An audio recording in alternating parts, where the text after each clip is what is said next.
Muy buenas tardes a todas y todos. Bienvenidas y bienvenidos a Laura Enrique del Moral de la Facultad de Arquitectura de la UNAM, tanto los que están aquí como quienes nos siguen a distancia. Hoy cerramos la segunda semana de dentro de esta estructura que hemos armado con Zaira, a quien le agradecemos que haya aceptado este tren tan ajetreado, porque viene de Guadalajara los miércoles en la mañana, da la sesión el miércoles de 6 a 8 de la tarde-noche, y el jueves da esta sesión de 1 a 3 y después la mandamos al aeropuerto de regreso a Guadalajara. Hoy tenemos la cuarta sesión titulada Docencia, Buenos Aires, Sevilla y Barcelona, propuestas de talleres alternativos de la participación en Elemental Chile a la investigación de postsuburbia, urbanismo, tribunal de proyectos final de carrera y arquitectos de cabecera, y la tercera parte de cruzar el Atlántico. Así que le dejamos la voz a Zaira Mushi, como siempre muy agradecido.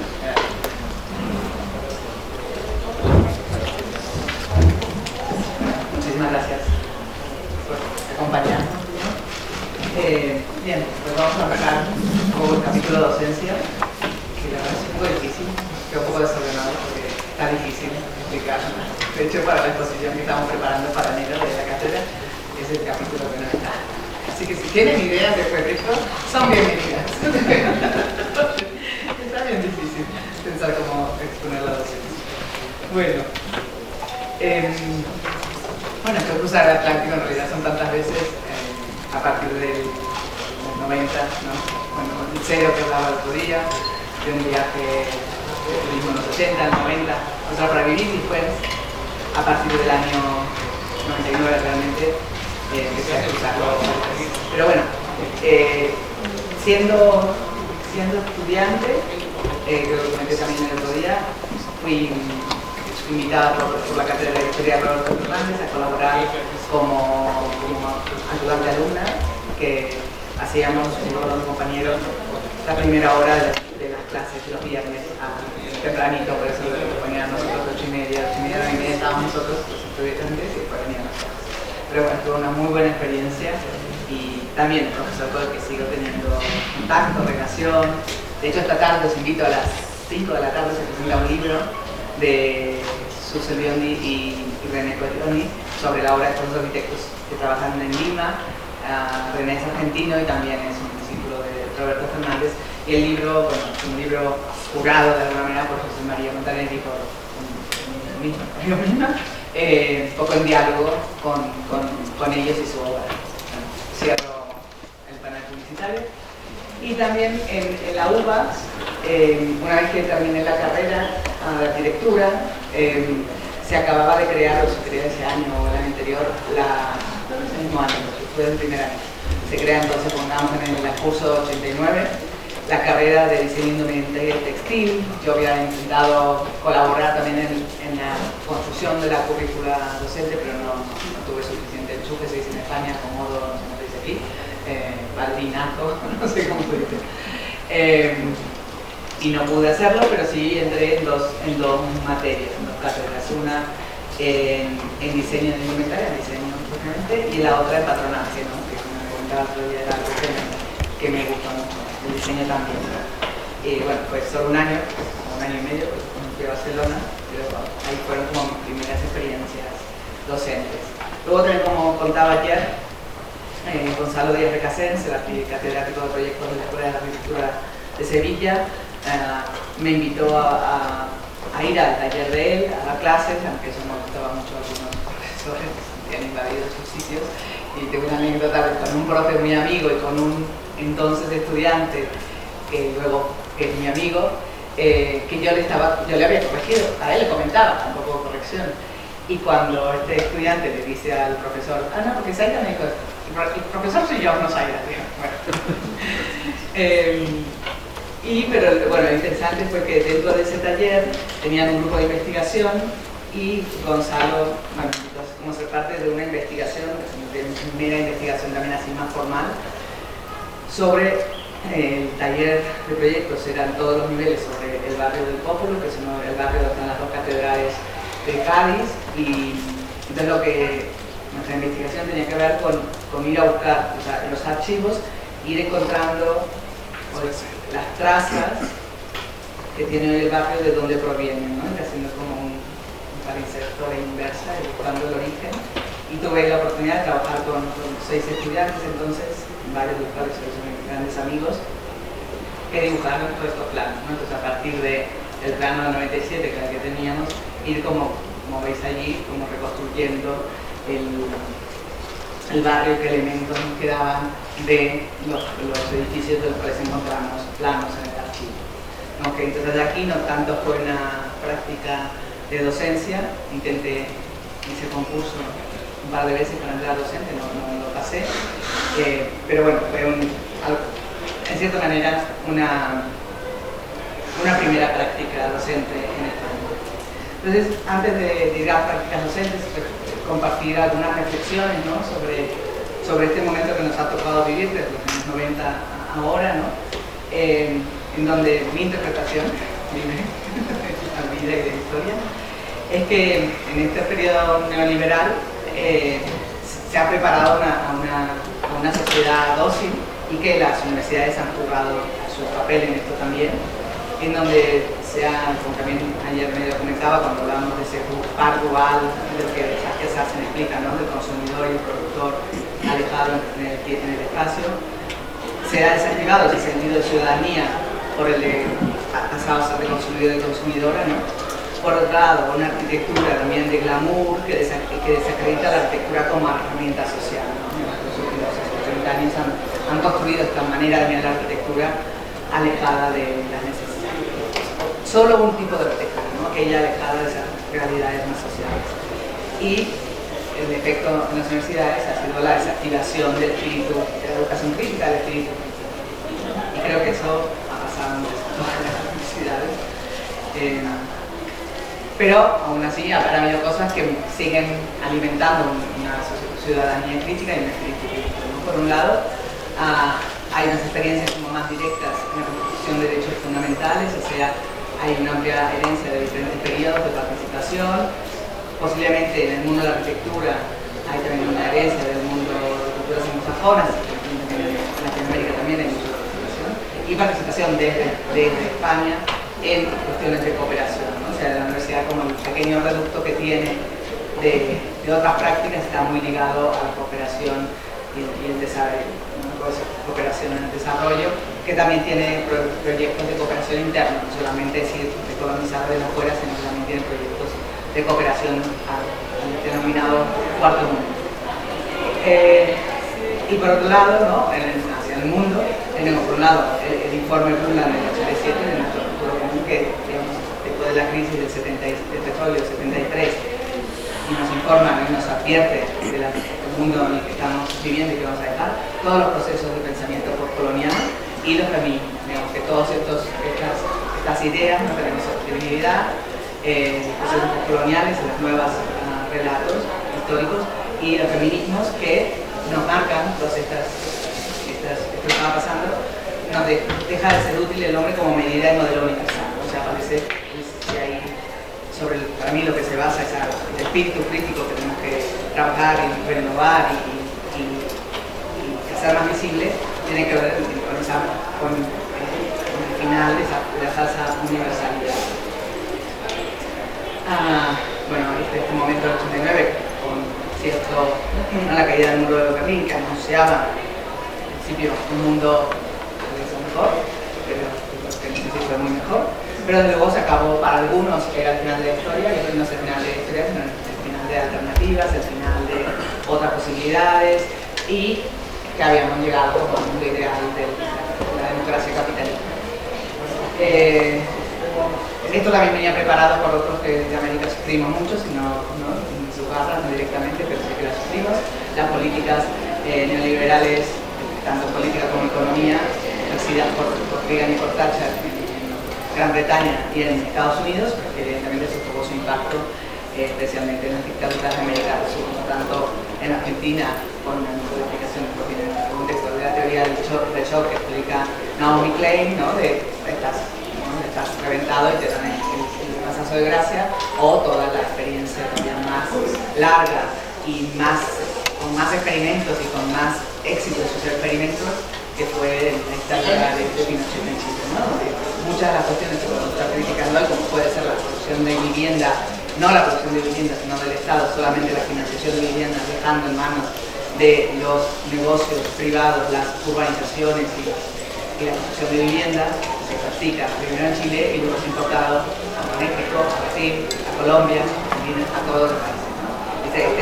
Esta dejación de funciones de lo público, en parte que viene alimentada, una idea que viene muy alimentada por el discurso neoliberal, que los poderes públicos son ineficientes, que no sirven, que todo funciona mejor si lo hace la empresa privada. Como decía, Naomi Klein explica en la doctrina del shock el ascenso del capitalismo del desastre, entre otras ideas del golpe, porque cuando estás golpeado y la sorpresa al final, que realmente, ¿no? Ya estás desarmado, y dice: lo que es indudable es que si bien un modelo económico de China se puede imponer parcialmente en una democracia, hacen falta condiciones autoritarias para poner en práctica sus ideas esenciales. Pueden ser también otros tipos de ataques de la democracia, como ataques terroristas, más o menos permitidos, digamos. Aplicar la terapia del shock económico sin restricciones, como en Chile en los 70, en China a finales de los 80, en Rusia en los 90 y Estados Unidos después del 11 de septiembre de 2015. Ha sido siempre necesario algún tipo de drama colectivo adicional que suspenda temporalmente las prácticas democráticas o bien que las suprima del todo. Esta cruzada ideológica nació con los regímenes autoritarios de América del Sur.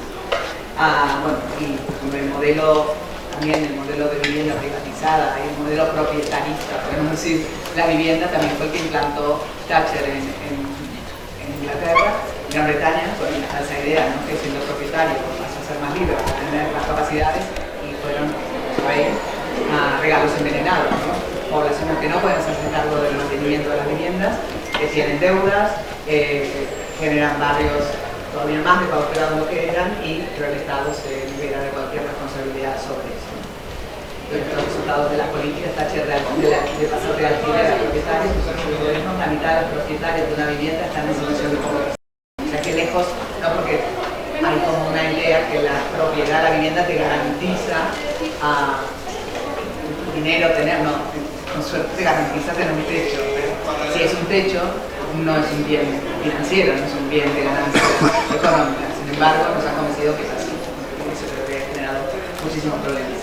Efectos de ese cambio de política en Estados Unidos podría ser Battery Park, que Battery Park era un territorio calificado como suelo para vivienda social, y su transformación llevó a uno de los enclaves más ricos de Nueva York, que poco tienen que ver con la vivienda social. Eso sí, tienen el Judito Lee, pero es un espacio totalmente, un poco como lo que hablaba ayer de la ciudad corporativa, ¿no? Es un espacio sí abierto, la verdad es que allí, pero no es mi percepción, es un espacio abierto, pero bueno, entra quien tiene cierta confianza en su apariencia, digamos, o sabe que no será sospechoso por su apariencia, ¿no? Por tanto, está en esta construcción de falsa ciudad. Y en las escuelas, en arquitectura, la pérdida, ¿no? de esta universidad crítica, evidentemente hay excepciones, pero son pocas, no tan valoradas, y lo que genera, lo que los que buscan generar son técnicos dóciles, ¿no? Esta idea que somos técnicos, ¿no? Como la han escuchado, ¿no? Como arquitectos, arquitectas, urbanistas, diseñadores, somos técnicos, no tenemos ideología, no hay que tener ideología, no hay que situarse políticamente. Esa es una situación política. O sea, situarse en la no política es una situación política. Y por tanto, las respuestas no son absolutas, y un técnico, una técnica, tiene una posición de cosas que habría que hacer y cosas que no habría que hacer. O al menos cada quien de acuerdo a donde se sitúe, ¿no? Que podemos llamar política, ideología, lo que queramos, pero ahí sí estamos situadas, como diría el feminismo. Pero también hay una sociedad activa, o sea que todo este cambio, esta implantación de la neoliberal y también todos los cambios significativos en todos los países, también es una sociedad que se revela, es una sociedad que se organiza para defender lo común y que se construyen nuevos espacios y nuevas relaciones, aunque son de alguna manera periféricos, ¿no? Desde los movimientos antiglobalización que empiezan en Seattle en el año 99, tampoco es casual que empezara en Seattle, una ciudad con unas condiciones de espíritu crítico muy interesantes, pero también el neoliberalismo se los ha ido lavando. Es una de las ciudades que es donde está Amazon y no sé qué otra, pero está lo que era hace 15 años, se ha pegado un cambio bestial donde casi no hay vivienda para vivir, donde este espíritu crítico ha desaparecido de la ciudad. Bueno, el entorno social que ha empezado en Porto Alegre, bueno, así que ha habido, sigue habiendo movimientos de protesta, pero son tantos los frentes de protestas, tan difícil porque está todo muy armado, hay que continuar. En el caso de Barcelona, en estos años, algunas transformaciones urbanas, como el llamado el furor de la Vergoña, el agujero de la vergüenza o el pozo de la higuera, como el nombre oficial, también son procesos urbanos que duran mucho tiempo y que generan, por ahí el objetivo está bien, al final mejorar un barrio, hacer un espacio público, hacer vivienda social, para real ojo de la gente que se quita por las viviendas que tienen que tirar a la tierra. Pero bueno, todo este proyecto, esta transformación tardó muchísimos años y estas demoras en la transformación urbana lo que hacen es también conocer al barrio, convertirlo en peligroso, que la gente se termine yendo, o sea que puede ser que legalmente se haya cumplido con todos lo que marca la norma, empezó Barcelona, el real ojo, pero al final es el tiempo que demoran en las cosas hacerse, así que la gente también termina abandonando porque no puede seguir viviendo en unos espacios deteriorados. En este caso la ciudadanía hizo el parque, o sea, el parque que la ciudad no le hacía. Esto llevó a una discusión cuando llegó el momento del parque de verdad. El arquitecto que le tocaba hacer el parque pues empezó a cambiar todo lo que la gente había hecho, había una exclusión de usos que funcionaba, había mucha tierra y el arquitecto viene con un proyecto que no respetaba la organización espacial que se había hecho y propone todo granito, ¿no? A lo que los vecinos se le enfrentan, ¿no? Que siempre se habían organizado, al final este abandono hizo que los vecinos se organicen y le dicen al arquitecto que primero ese espacio tiene otro espacio detrás detrás de esto, de este edificio, no sé, o sea, de esta pantalla de Rigón, hay otro espacio que hubiera sido la continuidad de esto, pero los vecinos se negaron a que fueran dos espacios unificados, ¿no? Primero porque el otro es pura piedra y se ha gentrificado mucho, tiene muchos terrazas lugares no para los vecinos, algún apartamento turístico, y los vecinos dijeron, no, este lado va a haber que se llama hasta el barrio, y aparte había habido una batalla campal, realmente una batalla campal con la policía cuando intentaron venir a construir un parking también aquí, y los vecinos se negaron, y no se construyó. Sencillamente el argumento de los vecinos y las vecinas era, nosotros ya tenemos nuestros coches en el sitio, si es un parking para que venga más gente de fuera con su coche, no queremos más coches en el barrio y queremos que el suelo sea drenante, que haya tierra en el medio de la ciudad de piedra, ¿no? Y entonces cuando viene el proyectista a hacer este trabajo, dice, nosotros nos hemos peleado para que haya tierra, ahora no vamos a poner el granito. Bueno, hubo una cosa medio de equilibrio entre las dos, tiene más tierra que los otros, no tiene el granito, pero bueno, es un espacio que sigue siendo un espacio de mucha autoorganización. Yo como decía el otro día, cuando también terminaba la charla referida a mi tesis, para mí el cambio o cuál es mi intento, mi mirada, mi intento de mi sello, mi firma, mi manera de enfrentar la docencia sería incorporar los feminismos y el género, la ecología y la participación. La propuesta que os voy a enseñar de algunos cursos que he hecho no son los, digamos, yo soy profesora en la Escuela de Arquitectura de Barcelona del Departamento de Urbanismo y he estado casi siempre, tengo 6 años de urbanismo, he estado casi siempre, con alguna excepción, entre los primeros 3 años. Los 2 primeros son más de análisis, de historia, con algún siguiente proyecto, con algún ejercicio, que también en un principio yo me negué a hacer ciertos ejercicios que se hacían en el taller, como uno de los ejercicios que se hacía en Urbanística 1 era hacer lo que se llama, que tampoco estoy de acuerdo con el nombre, pero bueno, las formas de crecimiento, que es un sistema de análisis urbano que se creó en los años 60-70 con la dirección de Manuel Solá Morales y se hicieron muchas tesis, y la idea de ver cómo hay unas formas urbanas que están ligadas con la construcción a lo largo del tiempo y con los sistemas materiales, con una lectura marxista del crecimiento de la ciudad en ese momento, que sirve mucho para la ciudad, digamos, hasta los años pre-postmodernos, los años 60-70, cuando empieza a cambiar los sistemas productivos. Los modelos son mucho más híbridos y sirve para una ciudad europea, ¿no? Pero entonces, dentro de estas formas de crecimiento, hay una que es la ciudad jardín, que evidentemente viene de toda la historia que viene, desde Ebenezer Howard y la ciudad jardín del mañana y todo lo que fue sucediendo hasta llegar a su deformación, que es el suburbio norteamericano, que es un modelo de aspiración para el mundo entero. Y entonces se enseñaba un poco esto, con poca crítica, como las cosas son. No, las cosas no son, las cosas se hacen de una manera.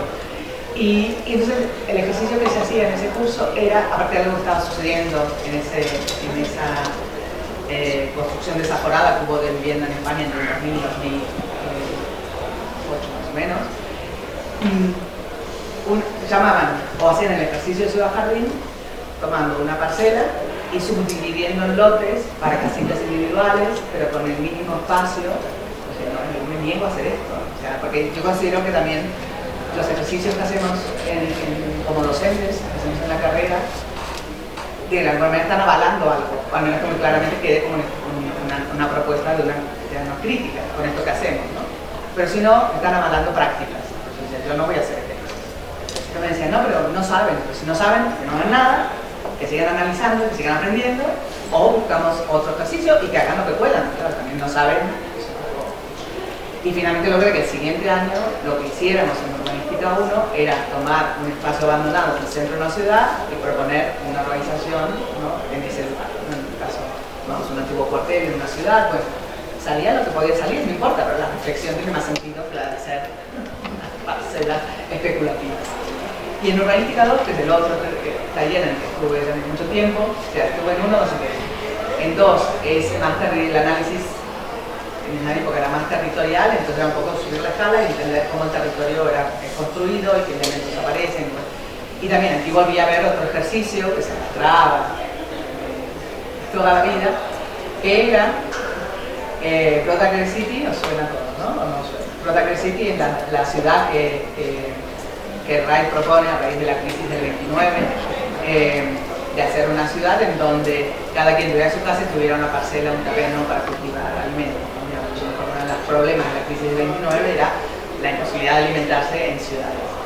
Y esta ciudad tenía ese terreno y tenía, bueno, los encuentros eran buscados. Tenías que ir al centro comercial, o ir a la zona de deportes, o ir a la zona, ya no era una ciudad para caminar, no era una ciudad para el encuentro, pero tenía esa idea de la parcela productiva de alimentación, muy resumida. Y entonces proponían como ejercicio el Protagre City ampurdanés. El Ampurdán es una zona del norte de Cataluña, es igual, pero claro, yo decía, ¿qué estamos diciendo? ¿Qué dimensiones? ¿De qué territorio trabaja Wright? Y tenemos un territorio que está más que partido, trinchado, está lleno. O sea, ¿cómo volver a hacer más ciudad allí? Otra que sea muy alimenticia la ciudad. Y dije, yo no voy a hacer eso. Me parece más interesante pensar cómo incorporar un transporte público entre pueblos pequeños, algún tren ligero, o sea, otro tipo de ejercicio, o qué pasa con un ejercicio que hicimos una vez, había dos ciudades, una de playa y una de montaña, y en el medio de 20 kilómetros debe ser, o menos, en el medio una urbanización, ¿no?, residencial de alta densidad medio abandonada. Bueno, ¿por qué no densificamos eso? Y hacemos un tren ligero y es un espacio para parar, bueno, y tiene... Bueno, al final hicimos eso, ¿no? Al final se pueden hacer. Y entonces esos fueron mis cambios allí en esos años. Y luego en Urbanística 3, que también es tampoco un curso que... Los dos cursos primero me gustan, no estaba muy de acuerdo con los ejercicios. Urbanística 3 es el diario. Y desde siempre, es como que se hace al revés, desde siempre el trazado de una carretera. Sin reflexión alguna de que también puede ser interesante, ¿no? Si yo pongo una carretera entre todos los pueblos, ciertos pueblos, estoy generando una provocación a la organización, porque va a pasar. O que aparezca lo que llamaban la carretera mercado. Tampoco aparece porque sí, aparece porque está la oportunidad de la infraestructura. Pero si solamente te dedicabas a ser un ingeniero, que nunca ibas a hacer, en un semestre no vas a aprender a hacer bien una carretera, y de eso se trataba el ejercicio, de hacer una carretera como si fueras un ingeniero. Te decían de A a B, me decía otra vez absurdo. O sea, entonces, con Postsuburbia, que es el último ejercicio que enseño, pero ahora no enseña eso, yo puse a hacer una carretera. Entonces busqué una carretera que estaba proyectada, una calle, porque le llaman carretera y es calle, una calle en un suburbio residencial de baja densidad, y le dije, los estudiantes dijeron, bueno, el ejercicio es ir de aquí a aquí, pero yo me pregunto si esto es necesario, porque desde aquí a aquí por el medio de un bosque, desde aquí a aquí por el medio de un bosque, que si tiene una calle, pues ¿qué va a pasar? Van a ser las viviendas, con permiso o sin permiso. Si hacemos el acceso, van a ir.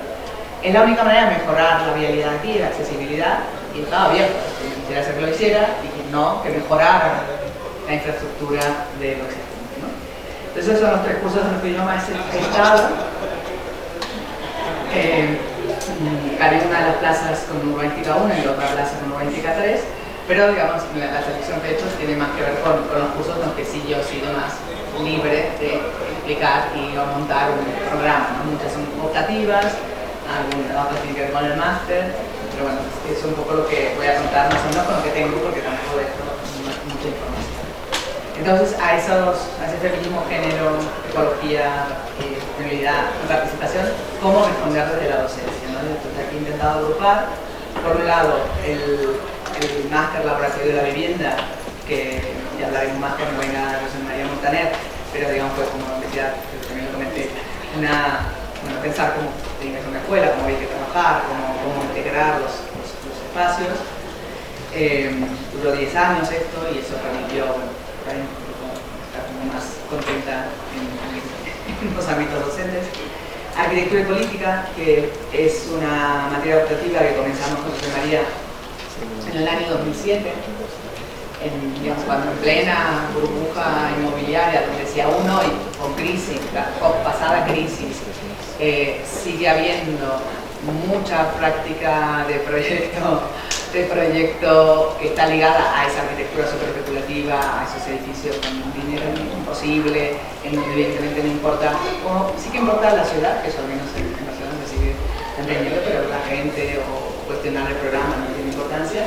Y sobre todo, en el 2007 no parecía haber otra manera de ejercer arquitectura, ¿no? Entonces, para los primeros grupos que hicieron arquitectura y política, dicho por ellos mismos, por ejemplo, por la gente que forma la COL, la Cooperativa La COL, la mayoría estudiantes de este grupo, y después colaboraron en la materia, y cuando estuve en su dirección de cultura también, dos de ellos trabajaron, en Postsuburbia también algunos, pero ese contacto con otras arquitecturas, con otras maneras de ejercer la arquitectura, era una apertura de un portón gigante que no habían visto hasta ese momento.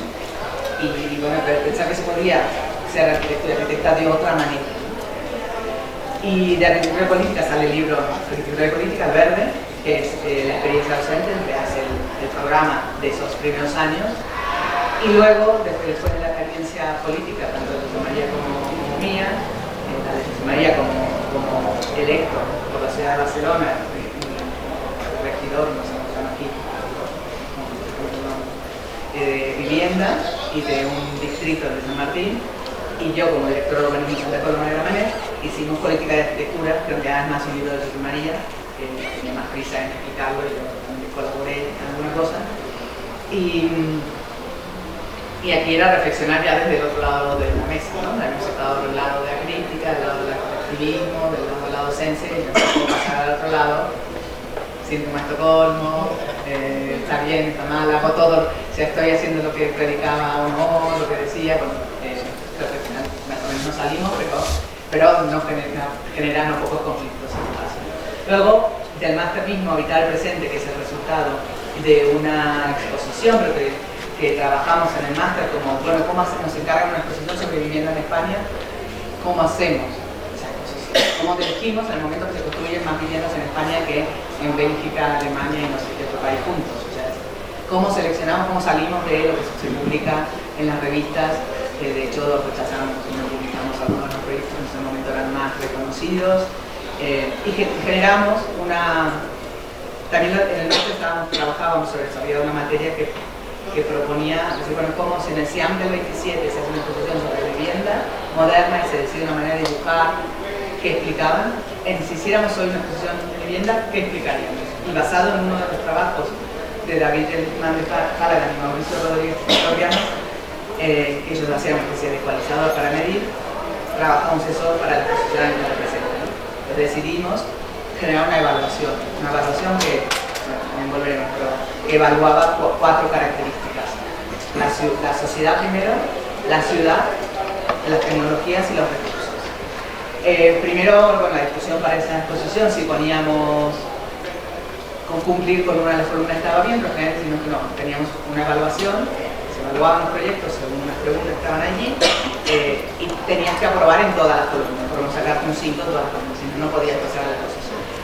Bueno, y seleccionaron unos 42 proyectos de toda España, y creo que aunque Chaché tiene muchos años de su trabajo, sigue siendo posible, ¿no? Porque es una metodología que tú puedes adecuar, y porque por otro lado los proyectos no están elegidos porque la estética no estaba en ese momento, en la mía u otro, sino porque, bueno, pasan una evaluación y hay proyectos de todo tipo. La arquitectura es muy variada, ¿no? No es una selección curatorial en el sentido de lo que a mí me atrae con un sitio más cercano. Y luego herramientas para evitar el presente, juntas con otro y unos funcionarios de máster, y es más como una especie de manual que del máster. Post-Suburbia fue un trabajo de investigación, una beca cercana que ganó yo que fue el proyecto con el que también gané la plaza profesora permanente, que era un poco, bueno, cómo indagar sobre cómo rehabilitar los suburbios de baja densidad, monofuncionales, que no siempre pienso, bueno, es el barrio cerrado rico, ¿no? Pero ese es el de menos. Hay mucha gente en España en concreto, por las cuestiones económico-políticas de esos años, mucha gente que se iba a vivir a su casa, a una casa que no habían autoconstruido en los 60, 70, que usaban para ir de fin de semana, y dejan a sus hijos jóvenes, adultos, que quieren formar una familia, su casa de la ciudad, se van a vivir a este suburbio porque sus hijos no pueden acceder no compran un alquiler de vivienda. Pero esos suburbios no tienen ningún servicio, están patados. Y en Cataluña somos 8 millones de habitantes más o menos, y hay 800.000 que viven en estos suburbios. Bueno, y es algo que se empieza a tocar y se deja pequeño, o sea, es muy difícil de solucionar. Bueno, lo solucionáramos, pero bueno, reflexionamos sobre ese lugar a partir de las experiencias cotidianas. Y luego el último imagen, la foto está de aquí, es un trabajo también financiado por la OPC, una investigación como para incorporar a la docencia de arquitectura las teorías feministas, ¿no? A raíz de algún comentario hecho por algún profesor, algún estudiante que de alguna manera tenía una conversación conmigo, que le decían, ay, el tema es muy interesante, pero esto de género es una moda, esto del feminismo es una moda.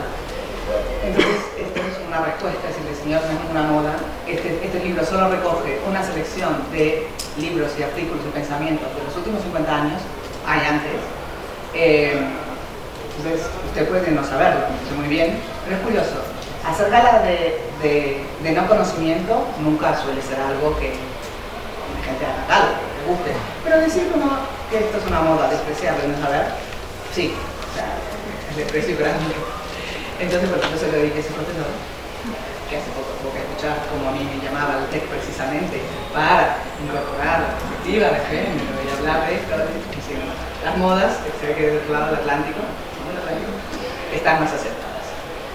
Entonces, también de la enseñanza, también escribí algunos artículos. Este fue uno que hizo que una persona argentina que se sintió interpelada en este artículo llamara a Jordi Borja y le dijera, oye, tu colaboradora, se está metiendo conmigo. Mamá, ayúdame. Porque esto era precisamente, yo comenzaba a hacer, yo lo que hacía también en la escuela era hacer la selección de los estudiantes que van a Uruguay, Argentina y Brasil. Y este fue el primer año que yo trabajaba trabajaba esto, me vinieron a ver a una conferencia que yo di en Buenos Aires, en el Teatro San Martín, sobre seguridad y el barrio cerrado y todo esto. Y una de estas chicas, cuando vuelven con su trabajo de curso y que hay que pasar las notas, que mi postura siempre es: yo respeto las notas que están, no cuestiono, ¿no? Si tenemos un acuerdo interno universitario, pues cada universidad está invalidada, ¿no? No soy yo nadie para cuestionar qué hayan hecho allí, ni las notas ni nada. Pero claro, me encuentro con un barrio cerrado. O esto yo no puedo con esto. Entonces rápidamente digo: oye, ven, sé qué es esto, ¿cómo un barrio cerrado? No, era el ejercicio de urbanismo. El ejercicio de urbanismo era que para poder financiar la urbanización o el saneamiento de un barrio pobre, pues hacíamos un barrio privado para venderlo. O sea, posiblemente eso es lo que pase, pero es la facultad pública que tenemos que enseñar a hacer esto. No podemos en la facultad pública intentar buscar otras soluciones. Para mí eso es la cosa. Y encima, el profesor que hacía eso es un urbanista reconocido artístico, una argentina, muy que aboga por lo popular, no sé qué, sentado hoy, porque se sintió, sabía que era él, se sintió enfadado, estaba, bueno, decía: a ver, toda una vida en la administración pública, haces lo que puedes, vas haciendo, intentas, todo no lo puedes hacer, ¿no?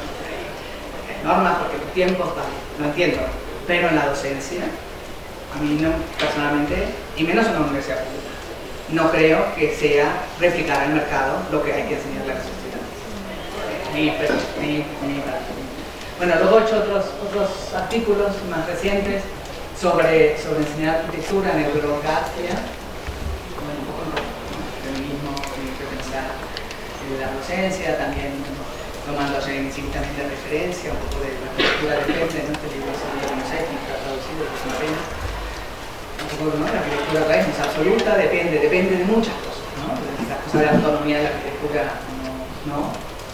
Y algunos, ¿no? Y también tomando el como referente de la reflexión de la enseñanza, en el caso feminista, decolonial, afroamericana y cuestionadora, ¿no? desde la universidad en este caso. Bueno, como decía, que a lo largo de todos estos años, en 2003, yo entré en enero de 2003 a dar clases en Barcelona, y una de las primeras cosas que propuse fue un taller aparte, paralelo a los cursos, para que los estudiantes y las estudiantes participaran en el concurso Elemental Chile que se acababa de lanzar. Entonces, bueno, lo organicé por mi cuenta, me dieron autorización y hicimos un taller que también otra vez trataba de explicar la realidad chilena, hicimos películas, unas cosas, y bueno, este trabajo de proyecto fueron cuatro equipos, bueno, un poco la programación, que no importa. Fueron 4 equipos que trabajaban, no sé si son elemental, pero el concurso, que fue el año 2004, que se entregaron en 2004, que fue un concurso que tuvo mucho disciplinamiento, yo creo que estaba bien postulado, después no pudimos llevar a cabo tanto como se pensaba, pero la idea era el concurso que tenía una parte para profesionales y una parte para estudiantes, en donde tú hacías una propuesta que era genérica, en una hectárea, de decir cómo podías hacer unas viviendas que después te dieran la particularidad de una casa, pero a la vez de un edificio de superposición, porque solo casas no puedes, porque te extiendes, digamos, un poco para contestarle al modelo chileno de expansión de la ciudad, y que fueran casas crecederas. O sea, tú con ese dinero, con el mismo dinero que se llenan esas casas en la periferia, si compraba terreno, tenías que poder comprar el terreno en el centro, muchas veces la propuesta era que los mismos terrenos donde estaban los campamentos, hacer las estructuras antisísmicas y hacer 35 metros cuadrados de los, creo que 90 que tenías que tener al final.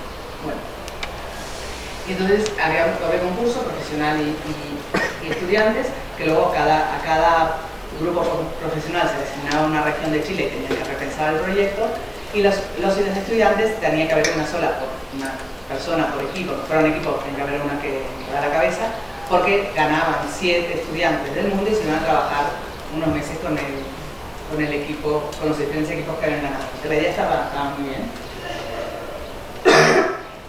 Nosotros tuvimos 4 proyectos, una ganó, que es esta, y fue Elisenda, que está aquí más a la derecha.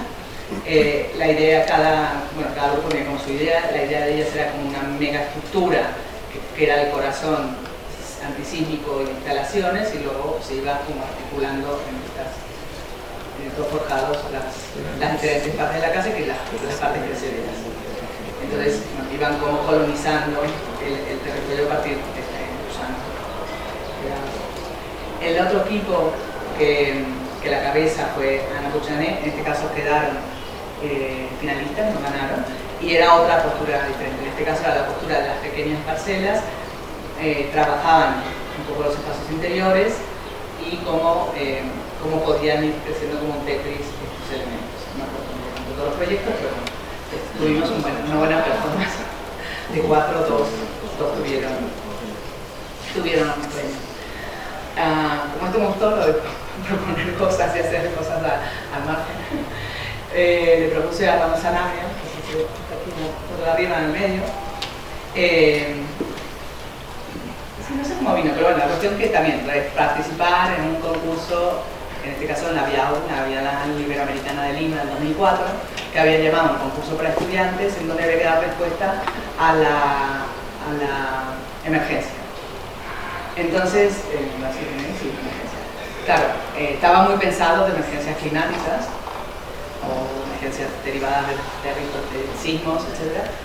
Pero en Barcelona no son estas las condiciones, pero sí hay una emergencia social que para mí en ese momento tenía como dos perfiles. Era la vivienda para mujeres que han sufrido maltrato o violencia, y vivienda de emergencia para inmigrantes. El momento que la inmigración es el pico más alto en Barcelona, y evidentemente no había donde vivir, estaban las casas que estaban sobreocupadas, llegó a haber camas calientes, que significa que ni siquiera no es ni una habitación no te alquilas 8 horas de una cama o un balcón. Bueno, realmente las situaciones muy complicadas. Y entonces aquí yo se lo propuse, claro, era vivienda. El responsable de ese taller de todo el grupo era Carlos Ferrater, y supongamos haberle propuesto a él y que dijo, hablarlo con Ramón, y bueno, Ramón me dijo, sí, lo hacemos en mi grupo. Entonces yo en un grupo de ese año, de esos 5 estudiantes, un grupo de 30, le tocó esto en lugar de hacer lo que hacían con el resto. Al final Ramón se accidentó y no pudo venir. Pero la idea era, las primeras semanas no vamos a dar un programa, sino que vamos a escuchar a personas que hayan trabajado con estos colectivos, qué necesitan, cuáles son las características que hay de ambos colectivos, son distintas, y luego y a la vez los estudiantes iban analizando viviendas colectivas, no solo no viviendas independientes colectivas, sino edificios donde se compartieran cosas, ¿no? Esto tenía que ver con esa parte más colectiva del vivir. Y entonces, después de escuchar las conferencias, de analizar proyectos, hacían el programa. Y tenían 3 solares posibles en Barcelona, en la zona del Raval. Entonces tenían estos 3 lugares, lo tenían que definir en función de cuál era el programa que habían elegido hacer, cuál era el mejor lugar, ¿no?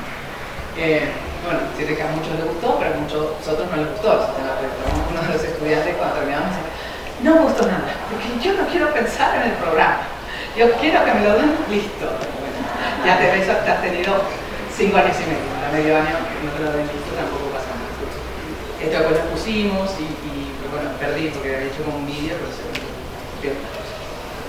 Bueno, el máster que era lo que haremos más con José María, pero como decía, estaban muy integrados todas las materias, la docencia, todo abocaba a pensar mejor el proyecto, pero también desde diferentes ámbitos, la economía, de la política, del urbanismo, la exposición, la arquitectura y política, ¿no? Lo que existe pues, es súper desactualizado, evidentemente, los primeros años hacían, bueno, hasta que entramos nosotros en política, que ya no teníamos mucho tiempo para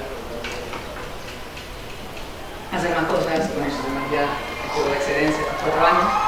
Yo sí continué con esta materia, porque me parece que era importante continuarla, que no se pierda. Y aquí quería contar un ejercicio hecho de clase a partir también de en enero de 2009, en un encuentro de Naciones Unidas y Género en Barcelona, yo hago una pequeña ponencia y se me acerca una mujer de la India, una abogada, y que me dice que nunca había pensado en cómo el espacio, ella trabajaba por el derecho de las mujeres, especialmente las viudas, a tener derecho a heredar, porque en la India, no sé si habrá cambiado o no, pero en el 2009, si enviudabas y la herencia, aquí no te correspondía nada. Entonces, bueno, un derecho de las viudas, ¿no? El derecho a seguir viva, bueno, como también se queman en la pira, o las queman en la pira. Y yo fui a la India a trabajar con ella y ahí pensamos, a partir de lo que habíamos aprendido en el lugar, de ver los centros de formación para mujeres, que el problema que había centros de formación en todos los barrios, a donde se enseñaban prácticas profesionales, o sea, la mayoría eran cosas de peluquería y de peluquería, o sea, de salón de belleza, bordar o coser, esas eran las cosas que mayoritariamente se enseñaban.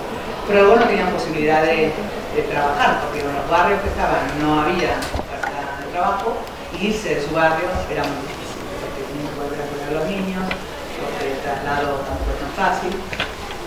Entonces, en esa estancia en la India trabajamos la idea de lo que llamamos Women Resource Zone, era determinar una zona de la ciudad donde hubiera zona de recursos para mujeres, donde de ese espacio de formación pudieran dar el paso más allá de trabajo. Un espacio que también respondiera a los cuidados, que pudieran, o porque otro de los problemas que se detectaban en la India es que las mujeres iban al médico si tenían que llevar a alguien, o por ellas mismas nunca iban al médico, para ellas no iban al médico. Pero también un sitio donde tuvieran asistencia médica, una ventanilla única de atención con el Estado para no tener que trasladarse a mi sitio para conseguir lo que fuera. Y espacios, como decía, de cuidado para la familia. Entonces, fue una idea que presentamos en el capítulo de ley de tratamiento, bueno. Y al año siguiente ya pasó por Barcelona y dio una charla y un grupo de estudiantes, en el momento que estas estudiantes, les gustó el tema y empezaron a pensar desde la lejanía qué significaba esto del comercio zone y cómo podrían pensar esa ciudad o algo de la ciudad con relación a las mujeres. Entonces, ya analizaron lo que pudieron desde la distancia de la India y pensaron que un sitio adecuado como para poner un equipamiento de este tipo era la infraestructura ferroviaria, ¿no? Los trenes tan elevados abajo construir esta estructura siendo un sitio a donde sí iban las mujeres y que pasar, como podía hacer un proyecto de escuela, pero estas hoy arquitectas les gustó el tema y quisieron hacerlo más realista y con ayuda de la OPC fueron durante 4 años a trabajar contra la ONG hasta que en el 2012 hicimos un taller con ellas, ¿no? Un poco ellas fueron más las ideas de la gestión y de cómo hacer el taller. Hicimos un taller primero en Barcelona, son las imágenes que vemos aquí, y de aquí la idea es que fuéramos a la India, pero la crisis estaba en pleno apogeo y ya no se podía financiar el viaje y fuimos un grupo pequeño a la India, pero sí que fuimos a trabajar. Entonces fuimos a trabajar en este barrio, a entenderlo, a ver cómo se vive en esos lugares, a sentirlo. Este es un barrio, no es un slam. Yo al momento de esto es un slam, no, es un barrio. O sea, que también, que son los criterios que cada uno de nosotros lleva como que es lo adecuado, o los espacios más adecuados para vivir o no. Esto no era un slam. Entonces hicimos talleres, hicimos clases, conseguimos una universidad allí, del barrio de Oakland, que es un barrio musulmán, que tenía exactamente de condiciones, una universidad musulmana, hicimos talleres ahí, trabajamos y presentamos los resultados en un taller en un centro cívico. Pues la idea fundamental de este Women Resource Center, de los Centros de Recursos para Mujeres, es la idea de este recorrido útil a través de todos los espacios que las mujeres diariamente tienen que cubrir, desde su casa, a por el agua, a llevar los hijos, y ver cómo se va dotando este camino. Y por otro lado, este esquema del Women Resource Zone, que habría un programa básico y había un programa específico en función del barrio, del lugar específico donde estuviera ese centro de recursos para mujeres. De todo este grupo, 4 hicieron sus proyectos finales de carrera también a partir del 2009 hasta el 2017. Yo presidí un tribunal de final de carrera. El tribunal se supone que solamente son tres encuentros con los estudiantes, es un final de carrera por libre, son presentación de tema, intermedio y final, casi nadie hacía eso, había varias intermedias, pero a instancia de los que hoy forman la COL, la Cooperativa Local de Arquitectos y Arquitectas, que en realidad me llamaron que ellos habían empezado a autoorganizarse para hacer su trabajo final de carrera, que era rehabilitando edificios para usos cotidianos, edificios antiguos, fábricas, y yo fui y digo, pero esto ¿dónde lo vais a presentar? No lo aceptará ningún tribunal de lo que haga ahora. Ah, no sé, yo voy a presentar un tribunal, voy a pedir si puedo tener un tribunal. Entonces, en ese momento, el director de la escuela, que era el que tenía la potestad de decidir qué tribunal sabía, a Ferran Sagarra, le planteé hacer este tribunal, y la otra condición del tribunal, además de aceptar proyectos, en realidad es exigir proyectos reales, con personas reales, con situaciones reales, y que después igual no lo podías hacer, para hacer todo el proceso, para que fuera algo, ya que hace tanto esfuerzo, que tuviera realmente tuviera un efecto en la realidad. Y la otra condición del tribunal es que éramos 3 mujeres del tribunal fijo y una cuarta mujer invitada. Así funcionan los tribunales, son 3 más 1. De diferentes departamentos, estaba urbanismo, tecnología, había 2 de tecnología, y en un momento hubo una de proyectos que después no tuvo. Entonces era un tribunal extraño, no había nadie de proyectos, porque éramos 3 mujeres, la cual yo era la mayor, esto ya hace más de 9, 14 años, ¿no? Yo era la mayor y le llevo 10 años a mis compañeros, o sea que era extraño, porque en los otros tribunales yo hubiera sido de las jóvenes, ¿no? Entonces, como un poco romper como esas estructuras.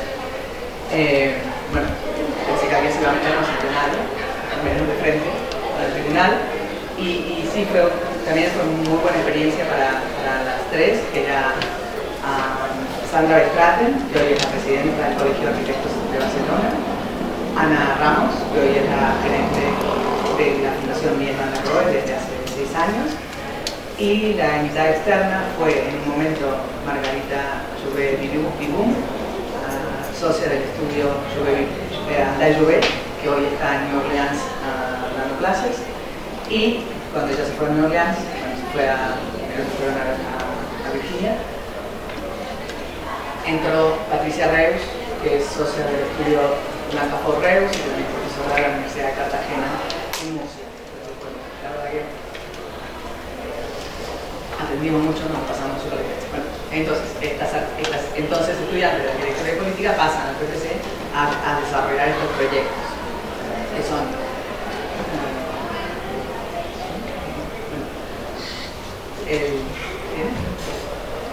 están las letras, el A, el B, el C y el D. El A es una escuela un centro de horticultura, el B es mercado, residencia, el D es residencia nocturna para las personas, sobre todo hombres, que trabajan de beach shower, pero que te llevan a la acción humana por la calle, ¿no? Y que duermen en esos carros, que muchas veces no son muy de ellos, sino que los alquilan para ganar una miseria para comer algo al día. Entonces era este albergue para los beach showers y un centro médico, y desde aquí el C creo que era más un centro de salud. Eso eran las partes como del programa específico. Después todas tenían este programa básico que tenía que ver con los cuidados, con ese espacio para mujeres, de formación, etc. Y también aquí trabajamos con la idea de estos recorridos útiles, ¿no? Este esquema de arriba termina viéndose sobre el territorio a partir de relevar cuáles son todos los espacios cotidianos de afluencia de las mujeres y priorizar para mejorar la caminabilidad en esas calles que unen esos edificios. No en la calle principal, no la calle que en la foto aérea una plana notaría en el eje, sino estos recorridos cotidianos. Este es el mercado, el proyecto del mercado de Julia Goula, que tuvo un premio en Cataluña y un premio de los proyectos finales de carrera que se llama AJAC, de la Asociación de Jóvenes Arquitectos de Cataluña, y tuvo el premio en 2014. Esta es una maqueta donde había el mercado aquí y la casa, un centro de salud y una casa para migrantes, ¿no? Para mujeres que están en tránsito migrando hacia otras zonas que no tienen dónde parar. La residencia y el mercado, tenía una parte fija y una parte que de la Escuela de Horticultura, con una zona también de cultivo y de creación de alimentación, y el proyecto de Elena Cardona, que era que ya está en el campo, también en productoras y también un sitio donde poder tener a los chicos, bueno, y la mejora de esa caminabilidad en el campo. Hicimos una exposición.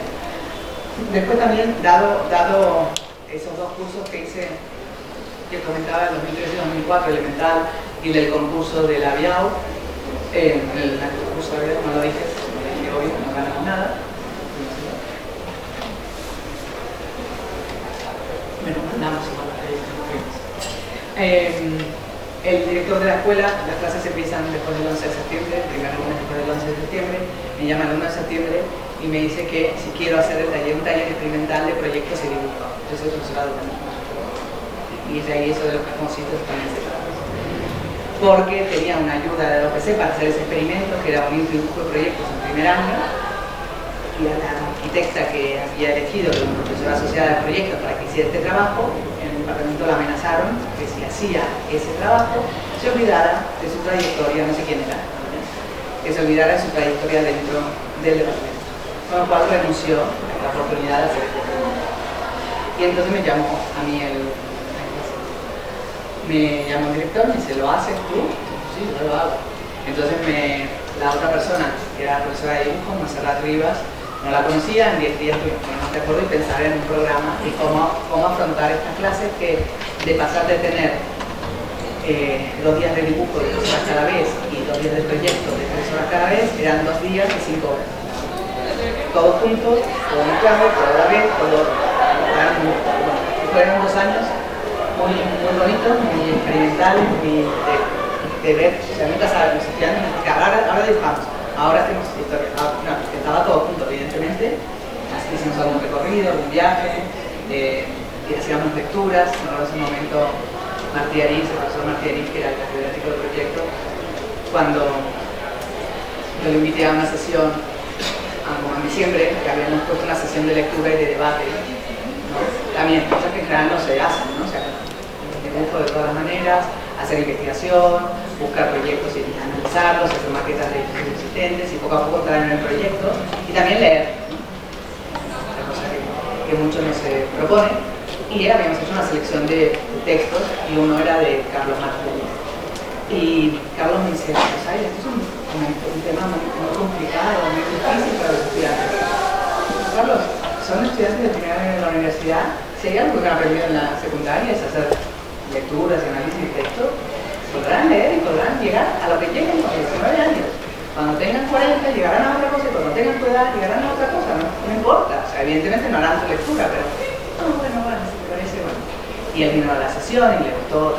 Bueno, yo también tengo una anécdota muy linda, muy de esa época, muy cariñosa, que él estaba escribiendo, lo habían invitado a Sevilla a hacer, a participar en unas jornadas sobre globalización, ciudad, no era para nada su tema, ¿no? Me dice, oye, Zaida, que me han invitado a esto, yo he escrito algo, pero tú me lo mirarías, lo corregirías y me dirías qué. Digo, entonces yo hacía eso muchas veces, evidentemente, con José María, leía cosas, yo opinaba y cambiábamos, no sé. Digo, pero tú quieres que yo lo haga contigo como hago con José María, o sea, que yo me meto en todo. sí, bueno, venga. Y lo hice y pues, me paso, hablamos, fue como bonito porque era raro, ¿no? Que siendo de otro departamento, no de la escuela, ¿no? Que llamen catedrático de la escuela. Bueno, estos son algunos de los ejercicios de análisis de proyectos, imágenes del aula, que por ahí en algunas escuelas esto es más así, pero en la escuela de arquitectura no logra, no el tiempo de... O sea, se va a proyectos de 3 horas y entonces se corre que hay un confesionario, no se trabaja mucho sobre las mesas, no hay colaboración y esto era intentar romper todo eso. Un año también hicimos con Jorge Franquesa, solo de un año, una asignatura de libre elección, que ya desaparecieron este tipo de asignaturas, a las que podía acudir cualquier estudiante de cualquier carrera, pero introducir el proyecto urbano sostenible, que no había en ese momento nada. Tampoco fuéramos expertos, pero bueno, cuestión de empezar a investigar y empezar a ver qué podíamos, ¿no? Era un tema que tenía que aparecer y no aparecía en la currículum. Y otra vez, lectura, análisis de gente, analizar un caso cercano y ver cómo poderlo hacer más sostenible. En este caso era el campus, no es el campus de la universidad. Bueno, es un análisis de casos, de cosas que se dicen sostenibles y al final se dan un nodo, estaban los problemas, análisis del campus sur tampoco. Luego, en el entonces máster oficial, doctorado, también desde el 2007, propuse una optativa sobre urbanismo y género, teoría y proyectos. Fue la primera que se dio en el español, donde otra vez incorporar este tema a partir de no dar masticar las cosas, sino también llegar, sí que hacía lecciones y dar clases, pero también a leer las teorías y ir llegando cada una, porque mayoritariamente eran mujeres, a llegar a su propia mirada crítica, analizar un lugar existente en la ciudad y después hacer un proyecto con perspectiva de género. La bibliografía, también es muy importante, y algunos proyectos de análisis, me importa un poco mucho el resultado. Y esta también fue una experiencia divertida, en este caso no tanto que yo tuviera que ver con el contenido del proyecto, pero sí dos compañeros, Eva Raz y Ricardo Flores, que tienen bastante relación con la escuela de Glasgow, les habían invitado a ir a Glasgow a hacer un taller por los 100 años de la escuela, a pensar en la ampliación de la escuela de Glasgow, la de Macintosh, y ellos no pudieron ir y me dijeron si yo quería hacerlo. Me encantaba viajar y ir a talleres especiales, ya me pongo lo que sea. Entonces fueron 4 estudiantes de la ECHA. Este es Carlos Rayas, que es de la COBI, que es arquitecto de política, que nos trabajó Albert, que también era de la escuela antes, Alba y o sea, somos los 4 que veníamos, los 5 que veníamos de Barcelona y entonces a cada grupo de cada escuela se agregaba un estudiante de máster de allí, de la escuela de Glasgow. Este chico era de Miami, estaba haciendo la maestría allí. Entonces, bueno, nuestra propuesta, se trabajábamos los cinco juntos, no había, ¿no? Estábamos ahí una semana, pero era, bueno, pasarla bien. Si salía algo, yo empecé un taller y en otro taller también tuvimos diferencias con algún profesor que este no lo puedo, se llamaba, la propuesta era pensar en 2050 alguna catástrofe que hubiera pasado sobre Barcelona y qué pasaba y qué hacía, ¿no? Entonces hicimos un taller en el máster y un taller en la escuela. Y entonces el primer día del taller de la escuela, el profe que me acompañaba empieza, no, porque entonces tenés que tener una maqueta, una no sé qué, no sé qué. ¿Qué? Tendremos lo que tengamos, lo que llegue, lo que hagan, lo que sirva para cada proyecto. ¿Cómo que el primer día les puedes decir en un trabajo de 2 semanas, creo que eran intensivos, a dónde vamos a llegar? Bueno, y de hecho ganamos, ahí sí ganamos. Ganamos el proyecto que también era de Carla Valla y Lali David, que también es de la COL. Y ellos lo que habían propuesto en esta propuesta era, en ese momento había muchas huelgas de limpieza en Nápoles, y decía, bueno, hay una huelga de limpieza en Barcelona y la Barceloneta, el barrio que está haciendo el mar en Barcelona con todas unas características físicas muy especiales, pues hay basura hasta el primer piso. ¿Qué hacemos? Entonces, bueno, era como el paso de esa basura que había que sobrepasarla hasta que esto tuviera exiliado y pudiera ser convertido en una tierra, no sé cuánto. Bueno, era súper negativo, pero de eso hacer un proyecto en propositivo. Y aquí era un poco igual, vamos a enfrentar el problema, ¿qué haríamos? Vamos a pasar bien. Y entonces éramos los que, el taller al que se podía entrar, porque en otros talleres no se podía entrar, no se conocían espías, saber lo que hacían, entonces escuela del mundo, o sea, y estábamos siempre contentos. Pues, como siempre están contentos en ese taller. Trabajamos mucho, pero estábamos contentos. Yo también dibujé, porque se me iba a hacer en esos días. Y al final, lo que hice aquí, dije, si llegamos hacemos esto, una maqueta comestible. En esa época se me había dado para hacer los pasteles de cumpleaños con formas de edificios para comernos. Me gusta mucho festejar los cumpleaños y durante unos años me dio que hacía pasteles con forma de edificios. Y aquí hicimos el proyecto, el edificio de Macintosh del proyecto. Entonces nosotros éramos el único equipo que en realidad no destruía lo existente, sino que rehabilitaba, reformaba, ampliaba. Porque estaba el edificio Macintosh y al lado un edificio que entonces que no servía, en los años 60, estaba súper bien, de hormigón, porque había que abrir agujeros, hacer otras cosas, pero nosotros lo manteníamos. bueno, ahí está el edificio, la torta ahí, en parte de los 100 años de Manguito. Bueno, y aquí nos dieron un premio el director de la escuela, un premio por buen rollo. Vale, bueno, esta es la posición son algunas imágenes del Tribunal Final de Carrera, Antanieras, Patricia Reus, Ana Ramos,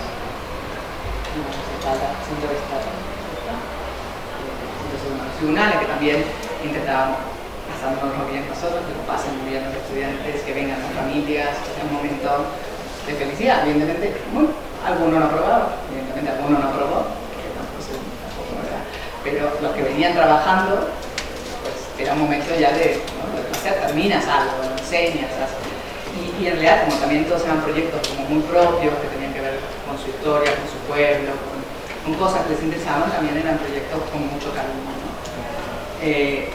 Hicimos una exposición en el Colegio de Arquitectos con proyectos hasta ese momento, pero nunca hemos hecho ninguna publicación, pero con una experiencia de verdad que aprendimos mucho y que también tenemos la satisfacción de haber visto salir gente que ha trabajado diferente y muchos de estos proyectos han sido realidad, o sea que también eso es muy satisfactorio, ¿no? Por ejemplo, el proyecto de Carlas Vallas, así que solo tuve ese estudiante, pero Carlas presentó un proyecto en un edificio que se llama la Leyatat Sanseca, en el barrio de Sanz, y él trabajó con los vecinos para hacer el programa, hizo un proyecto, que todavía no era el proyecto, pero él sí que trabajó mucho el programa y sabía muy bien lo que los vecinos querían. Eso finalmente logra que el ayuntamiento haga un concurso para llamar a proyectar ese edificio, y la COR, ya constituida, ya eran arquitectos, deciden no presentarse como hacer el proyecto, pero sino estar con los vecinos, ser parte de... Son asesores, pues los vecinos estaban en el jurado, ser asesores de los vecinos para que realmente el proyecto que gane sea lo que los vecinos estaban buscando. El proyecto que ganó es muy bueno, creo que es de arquitectos, está muy bien, pero creo que ese papel, ¿no? También no solamente haciendo un proyecto puede ser de arquitectura, sino también asistiendo a las personas para que elijan el proyecto que realmente encaja en su mirada. O también el proyecto de otra parte de la COL, que fue en Can Batlló, que es uno de los sitios de referencia de transformación de Barcelona.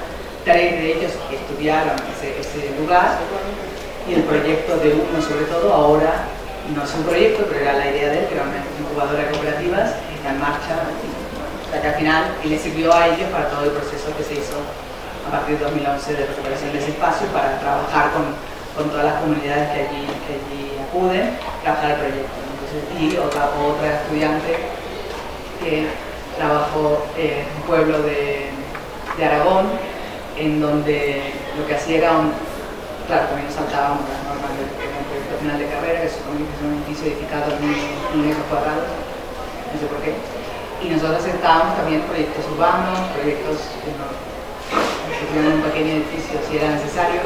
Y en el caso de esta chica lo que hizo fue todo un catálogo de los solares en el centro de Jaca, creo que era, o de Cuesta, todas las parcelas, y hacer todo un proyecto de reutilización temporal o para que pueda servir programas posibles, porque era un centro abandonado, deshabitado, con también problemas de seguridad. Y ese proyecto el municipio lo aceptó y hicieron una normativa a partir de ese proyecto, hicieron prácticas, bueno, como otros que han sido realidad, ¿no? Entonces eso es importante. Bueno,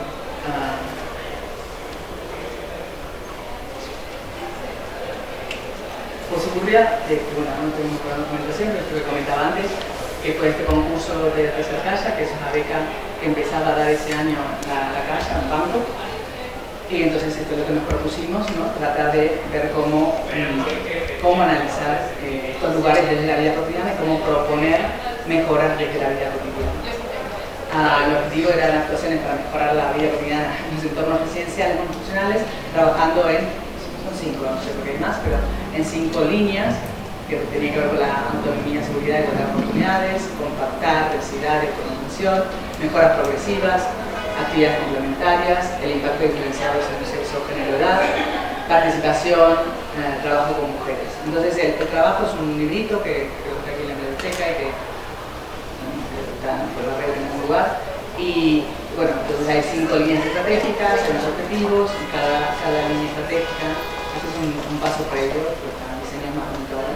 Pero bueno, había como acciones para hacer. Las acciones podían ser tanto, había aquí unos baremos de inversión, de dificultad creo, y de inversión, y una pequeña, o sea, ¿qué y cómo? Y estos dibujos, a raíz de ese curso que decía que había hecho, que teníamos que hacer una carretera entre dos puntos, y yo planteé que si alguien quería hacerlo por otro lado, uno de los equipos presentó este tipo de dibujos, ¿no? Como unos explicando, bueno, unos cómics explicando explicando qué hacer. Y claro, cuando llega el momento de terminar la investigación, en un inicio habíamos pensado que íbamos a analizar ejemplos concretos y proponer cosas concretas, pero son muy diferentes las casuísticas de todos los sitios. Si estamos hablando que para estas soluciones es importante trabajar con la población, tampoco podríamos hacerlo desde, por más que habíamos trabajado en los casos concretos y habíamos hecho trabajo con la gente, no podíamos hacer propuestas concretas, no eran congruentes. Entonces, lo que trabajamos es con estas imágenes como más sugerentes, en donde hay unos códigos, ¿no?, de lo que está pintado, en lo que se recupera tiene vitalidad, los coches son como unas moscas negras, empieza a haber color con vida. Bueno, y el chico bueno, pedí que hiciera todos estos dibujos, que eran como 80, y tampoco no se lo podía creer, pero puedo poner esto, todo lo que quiera. Y entonces empezó a inventarse códigos, los equipamientos son unos huevos de colores, como muchas cosas que cuando ves y te sugieren, te hacen pensar sin darte una solución concreta. No es una clase, tendrá que ver con muchas otras cosas. Y también dentro de esta experiencia de Prosuburbia hicimos un taller de verano en la escuela con todo este grupo de profesores que formábamos el equipo de investigación y bueno, y también aquí pusimos en práctica tanto el ir a hacer recorridos, observar, trabajar con la gente del lugar, ver a cuerpos técnicos, y después hicimos en mi taller también prácticas de rol, ¿no? No es ninguna novedad, pero para la escuela sí que es novedad, no se suele trabajar así, no se suele trabajar con más competencia de manera individual, y en estos juegos de rol de ir poniendo las diferentes actores que están en el territorio. Y entonces una pequeña publicación que hicimos en la escuela contando esta experiencia más docente y que también sirvió para reflexionar sobre lo que ya veníamos reflexionando como equipo de investigación, ponerlo en tela de juicio con el grupo de gente, y también sirvió al final una cena en la playa, o sea, sobre festejar siempre.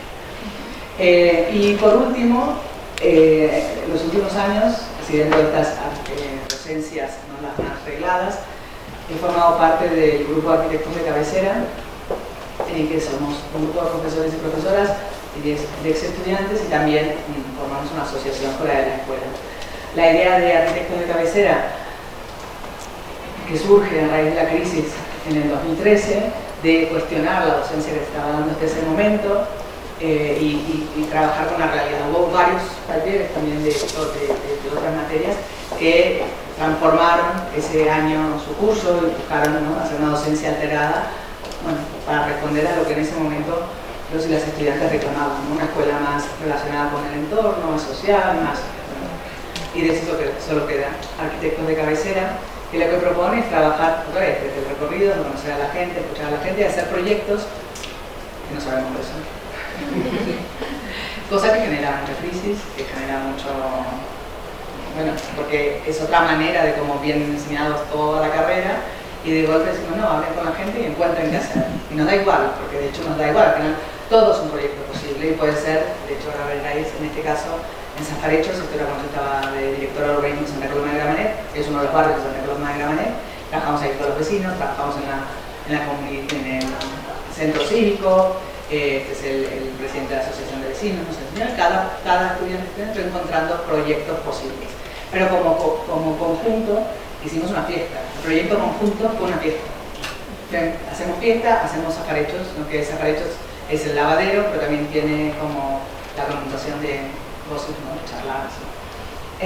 Entonces, el proyecto era hacer el tiempo que teníamos, ¿no?, para los diferentes momentos de los proyectos individuales, pero también cómo íbamos a hacer esta fiesta, hasta dónde íbamos a llegar, los diferentes grupos necesarios. Íbamos a ofrecer este terreno abandonado ahí al lado de ese barrio. Es un barrio que queda como una cola de la ciudad y que está muy aislado, está más ligado a otra ciudad, pero administrativamente no es. Y entonces la propuesta era hacer esta fiesta, que es una fiesta de espuma, con una paella, no sé qué. Entonces los grupos se organizaron, unos tenían que ver qué financiación y qué recursos teníamos, otros tenían que pensar la comunicación, otros tenían que pensar la participación, y la ejecución del diseño, la fiesta y la posfiesta. Y todo dibujarlo. Al final todo se tiene que dibujar, todo se tiene que explicar gráficamente. De qué tenemos, qué sería el ayuntamiento, qué necesitamos para las fiestas, cómo íbamos a hacer todo qué socios íbamos a tener, qué iba a aportar qué íbamos a hacer cada día, los movimientos, estos diagramas, que les pedimos siempre diagramas mentales, mapas mentales, que organicen lo que están pensando, cómo, ¿no? qué aportamos y cómo lo invertimos, aportamos en dinero, pero también en medios. Después estaba el grupo que se dedicaba a la comunicación, ¿no? Qué carteles, cómo vamos a llegar a la gente, cómo vamos a contar lo que queremos hacer, también aquí la periodización de toda la comunicación.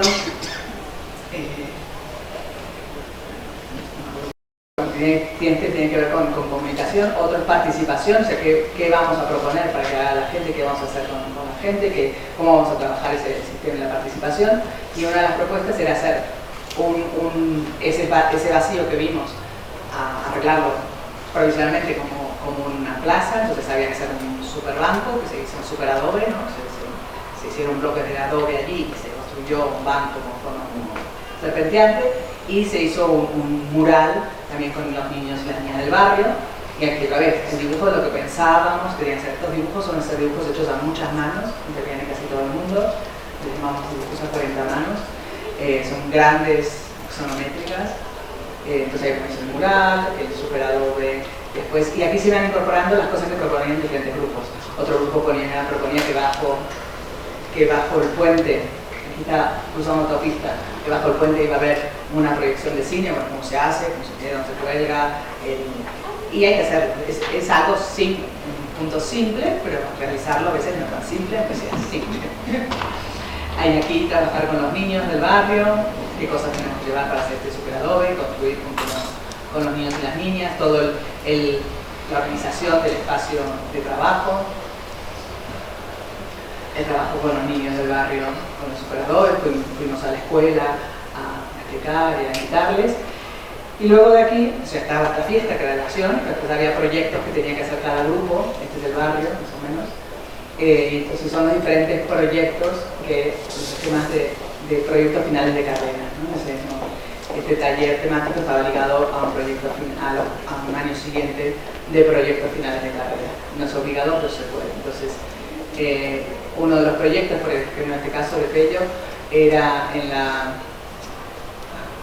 no sé muy bien, pero hay esta autovía que decía, y en una gran rotonda, y la idea de que en esa gran rotonda construir un espacio deportivo y todo un proyecto muy ambicioso.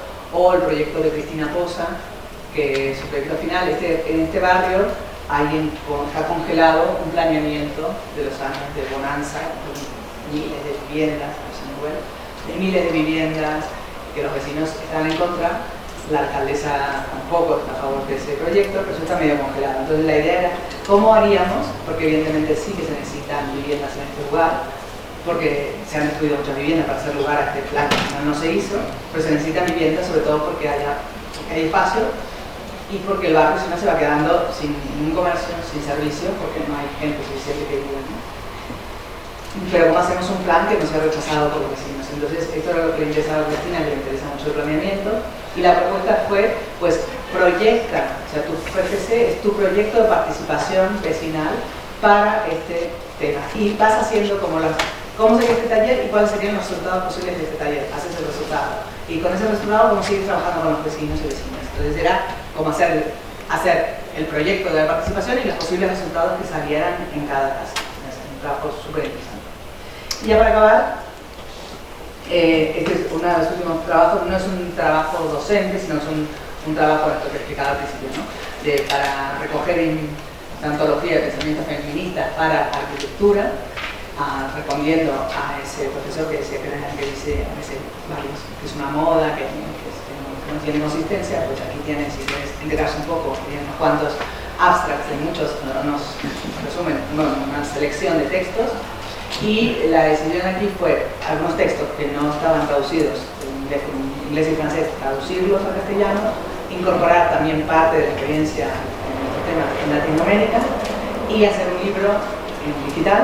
Hay unos muy pocos ejemplares que no son impresos, pero no para vender, sino para regalar. De hecho, traje unos ayer, el otro día, pero desde descarga gratuita, ¿no? La idea es poner al alcance.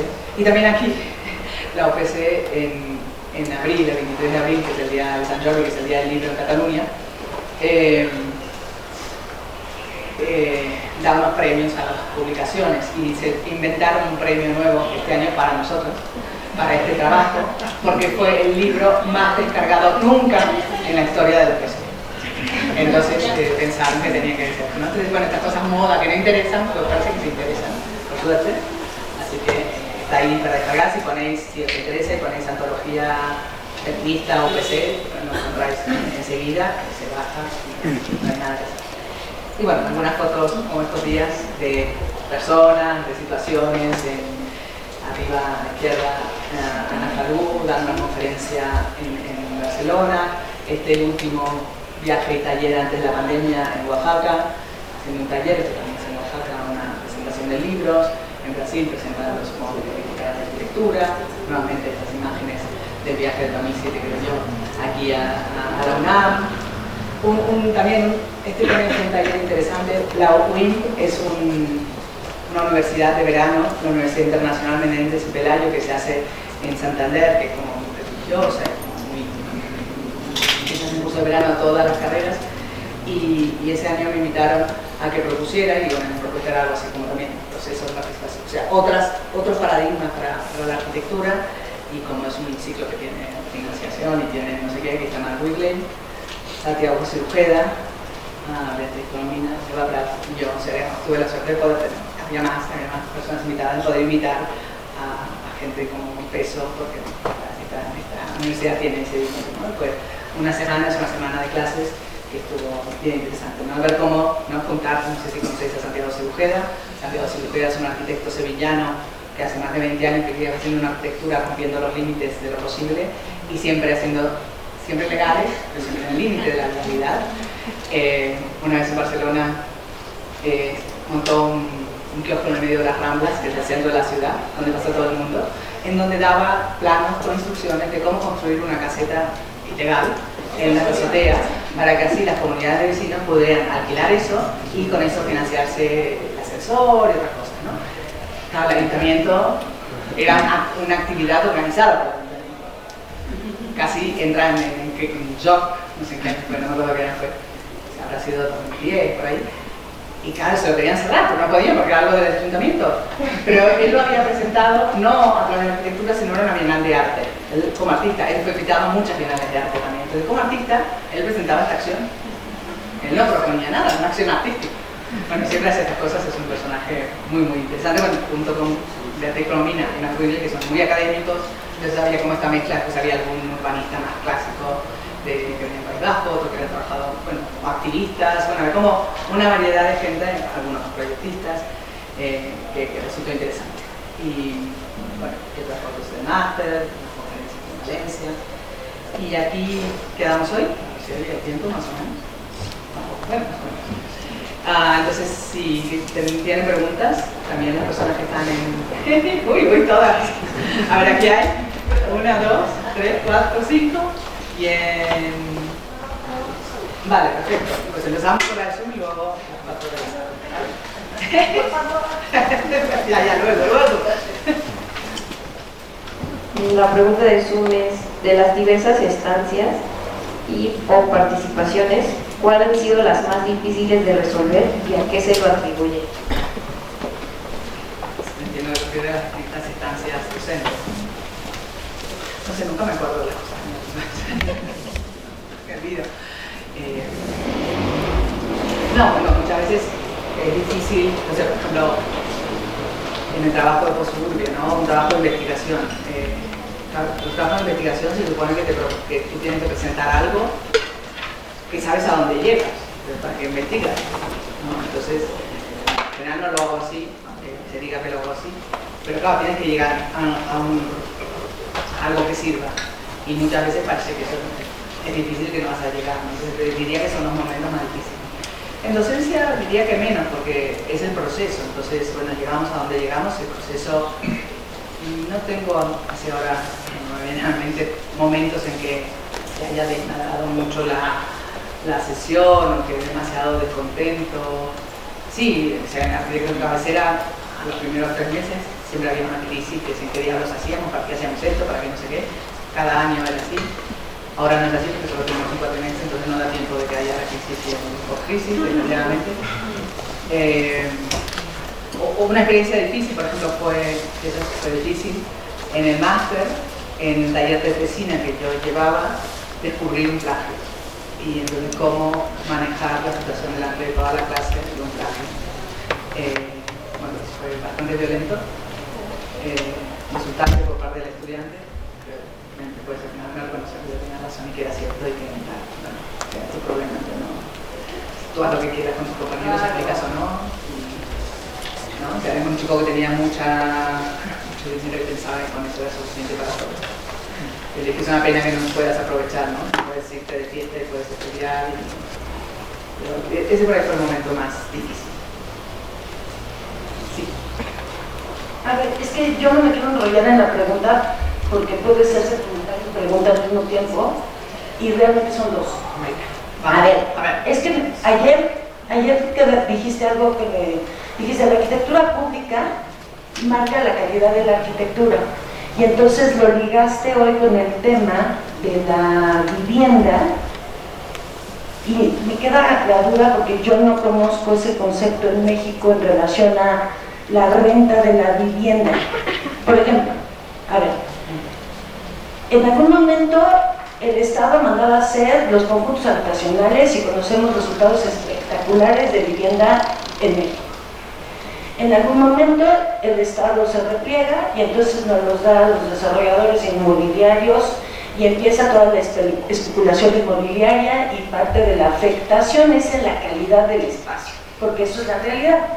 Los conjuntos antes eran extraordinarios.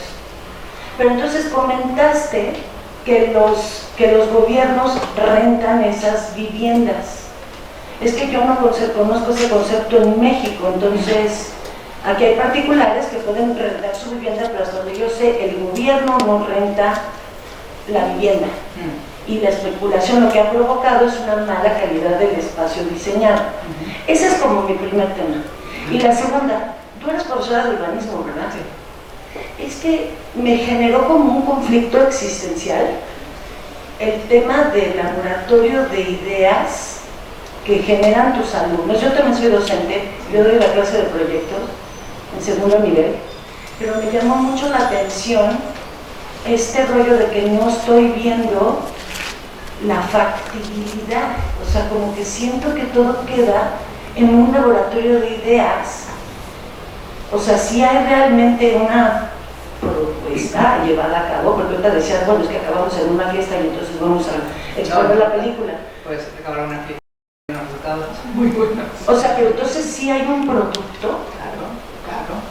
Claro, pero no hay un producto a priori, que es lo que decía. Yo que quería decir eso, pero al final no es que yo llego al taller y digo, vamos a terminar con una maqueta 1:50, con un corte 1:10 y con no sé qué. No, vamos a terminar, vamos a trabajar y hay que llegar, hay que resolverlo, evidentemente. Ahora quien llegue mejor, quien llegue peor. Pero no, claro que en todos los casos hay productos y hay proyectos. Y no solo eso, sino lo que decía, en los trabajos, en los PFCs, en los trabajos finales de carrera, no sé qué porcentaje, pero un porcentaje importante, para no haber tenido una estructura, proyectos hechos en la academia terminaron siendo proyectos reales en la ciudad de Barcelona, en la ciudad de Jaca, en otras ciudades. O sea que sí, realidad toda, pero no con una a priori, no con una solución única, no con, digamos, cada quien su camino. ¿Y lo hacen interdisciplinario? Depende, no hay mucho cambio. Claro, casi todos los casos que hemos hablado son casos, como dije al principio, especiales en los que yo he podido montar cosas distintas. Y sí que eran algunos más o menos interdisciplinarios, al menos dentro de la escuela. Y en el máster sí que eran interdisciplinarios con profesionales de todas las áreas que puedan dar en la vivienda. Y respecto a lo primero que dices, el derecho a la vivienda no es el derecho a la propiedad de la vivienda, es el derecho a vivir dignamente. Entonces, los países que realmente han alcanzado una satisfacción respecto al derecho a la vivienda no son países propietarios de vivienda, son países de personas que alquilan viviendas. Ciudades. La ciudad de Viena, que desde hace más de 100 años produce más de 4.000 viviendas al año de diferentes tipos de protección, sea viviendas hechas por el municipio, por sindicato, por el Estado, por la confederación de no sé qué, por la cooperativa no sé cuánto, el 80% de las personas viven de alquiler. No vives, y el alquiler está pautado porque el Estado tiene muchísimas viviendas que alquila. Y alquilas de por vida. Y no sube y no hay especulación porque hay mucha oferta. Claro, son más de 100 años con políticas de vivienda continuas, en el caso de Viena. El caso de Dinamarca también, lo que pasa es que hace unos años el cambio de gobierno, de un gobierno más de derechas en Dinamarca, ha empezado a vender parte del parque de vivienda a los fondos buitres, fondos inmobiliarios, Blackstone, etcétera, etcétera. Entonces aquí sí que tendrán problemas otra vez en el futuro. Es lo que hizo Margaret Thatcher. Las viviendas en Gran Bretaña eran de alquiler y para que la gente tenga su casa, que es mejor, las vendió. Esa gente ha quedado endeudada, no puede mantener sus casas y encima todo eso traducido en un fracaso personal, porque ese es el tema de la vivienda, que es gravísimo. La vivienda se nos vende como un éxito o un fracaso personal, y no lo es una cuestión política. Entonces, que el derecho a la vivienda sea real, no es que yo soy exitosa, no, es que la sociedad permite que mi trabajo me permita vivir dignamente. No significa que sea propietaria de mi casa, no sería necesario. Y entonces, en Barcelona, en los últimos 8 años, toda la vivienda pública que se ha producido es vivienda de alquiler o vivienda en cesión de uso, como las viviendas de cooperativa que la mañana o viviendas cooperativas en cesión de uso, que son de propiedad colectiva. O sea, la idea es quitarle al mercado las garras sobre el derecho a la vivienda. Muchas gracias. De nada. Aquí había 2 y aquí. Hola, bueno, yo tengo 2 preguntas. Ayer me quedé también con el tema que estabas hablando del espacio público y lo global. Y justamente al final te preguntan que estos intereses por el espacio público y por la ciudad, pues sí, ya tienen 20 años. Ahorita, ¿qué es lo que más te interesa o te parece que tienen que los arquitectos, urbanistas, etcétera, poner el foco ahí respecto al tema del urbano y el espacio público? Y la segunda es, hablando de esto de possuburbia que mencionabas, no, es que esa publicación es de 2012, ¿no?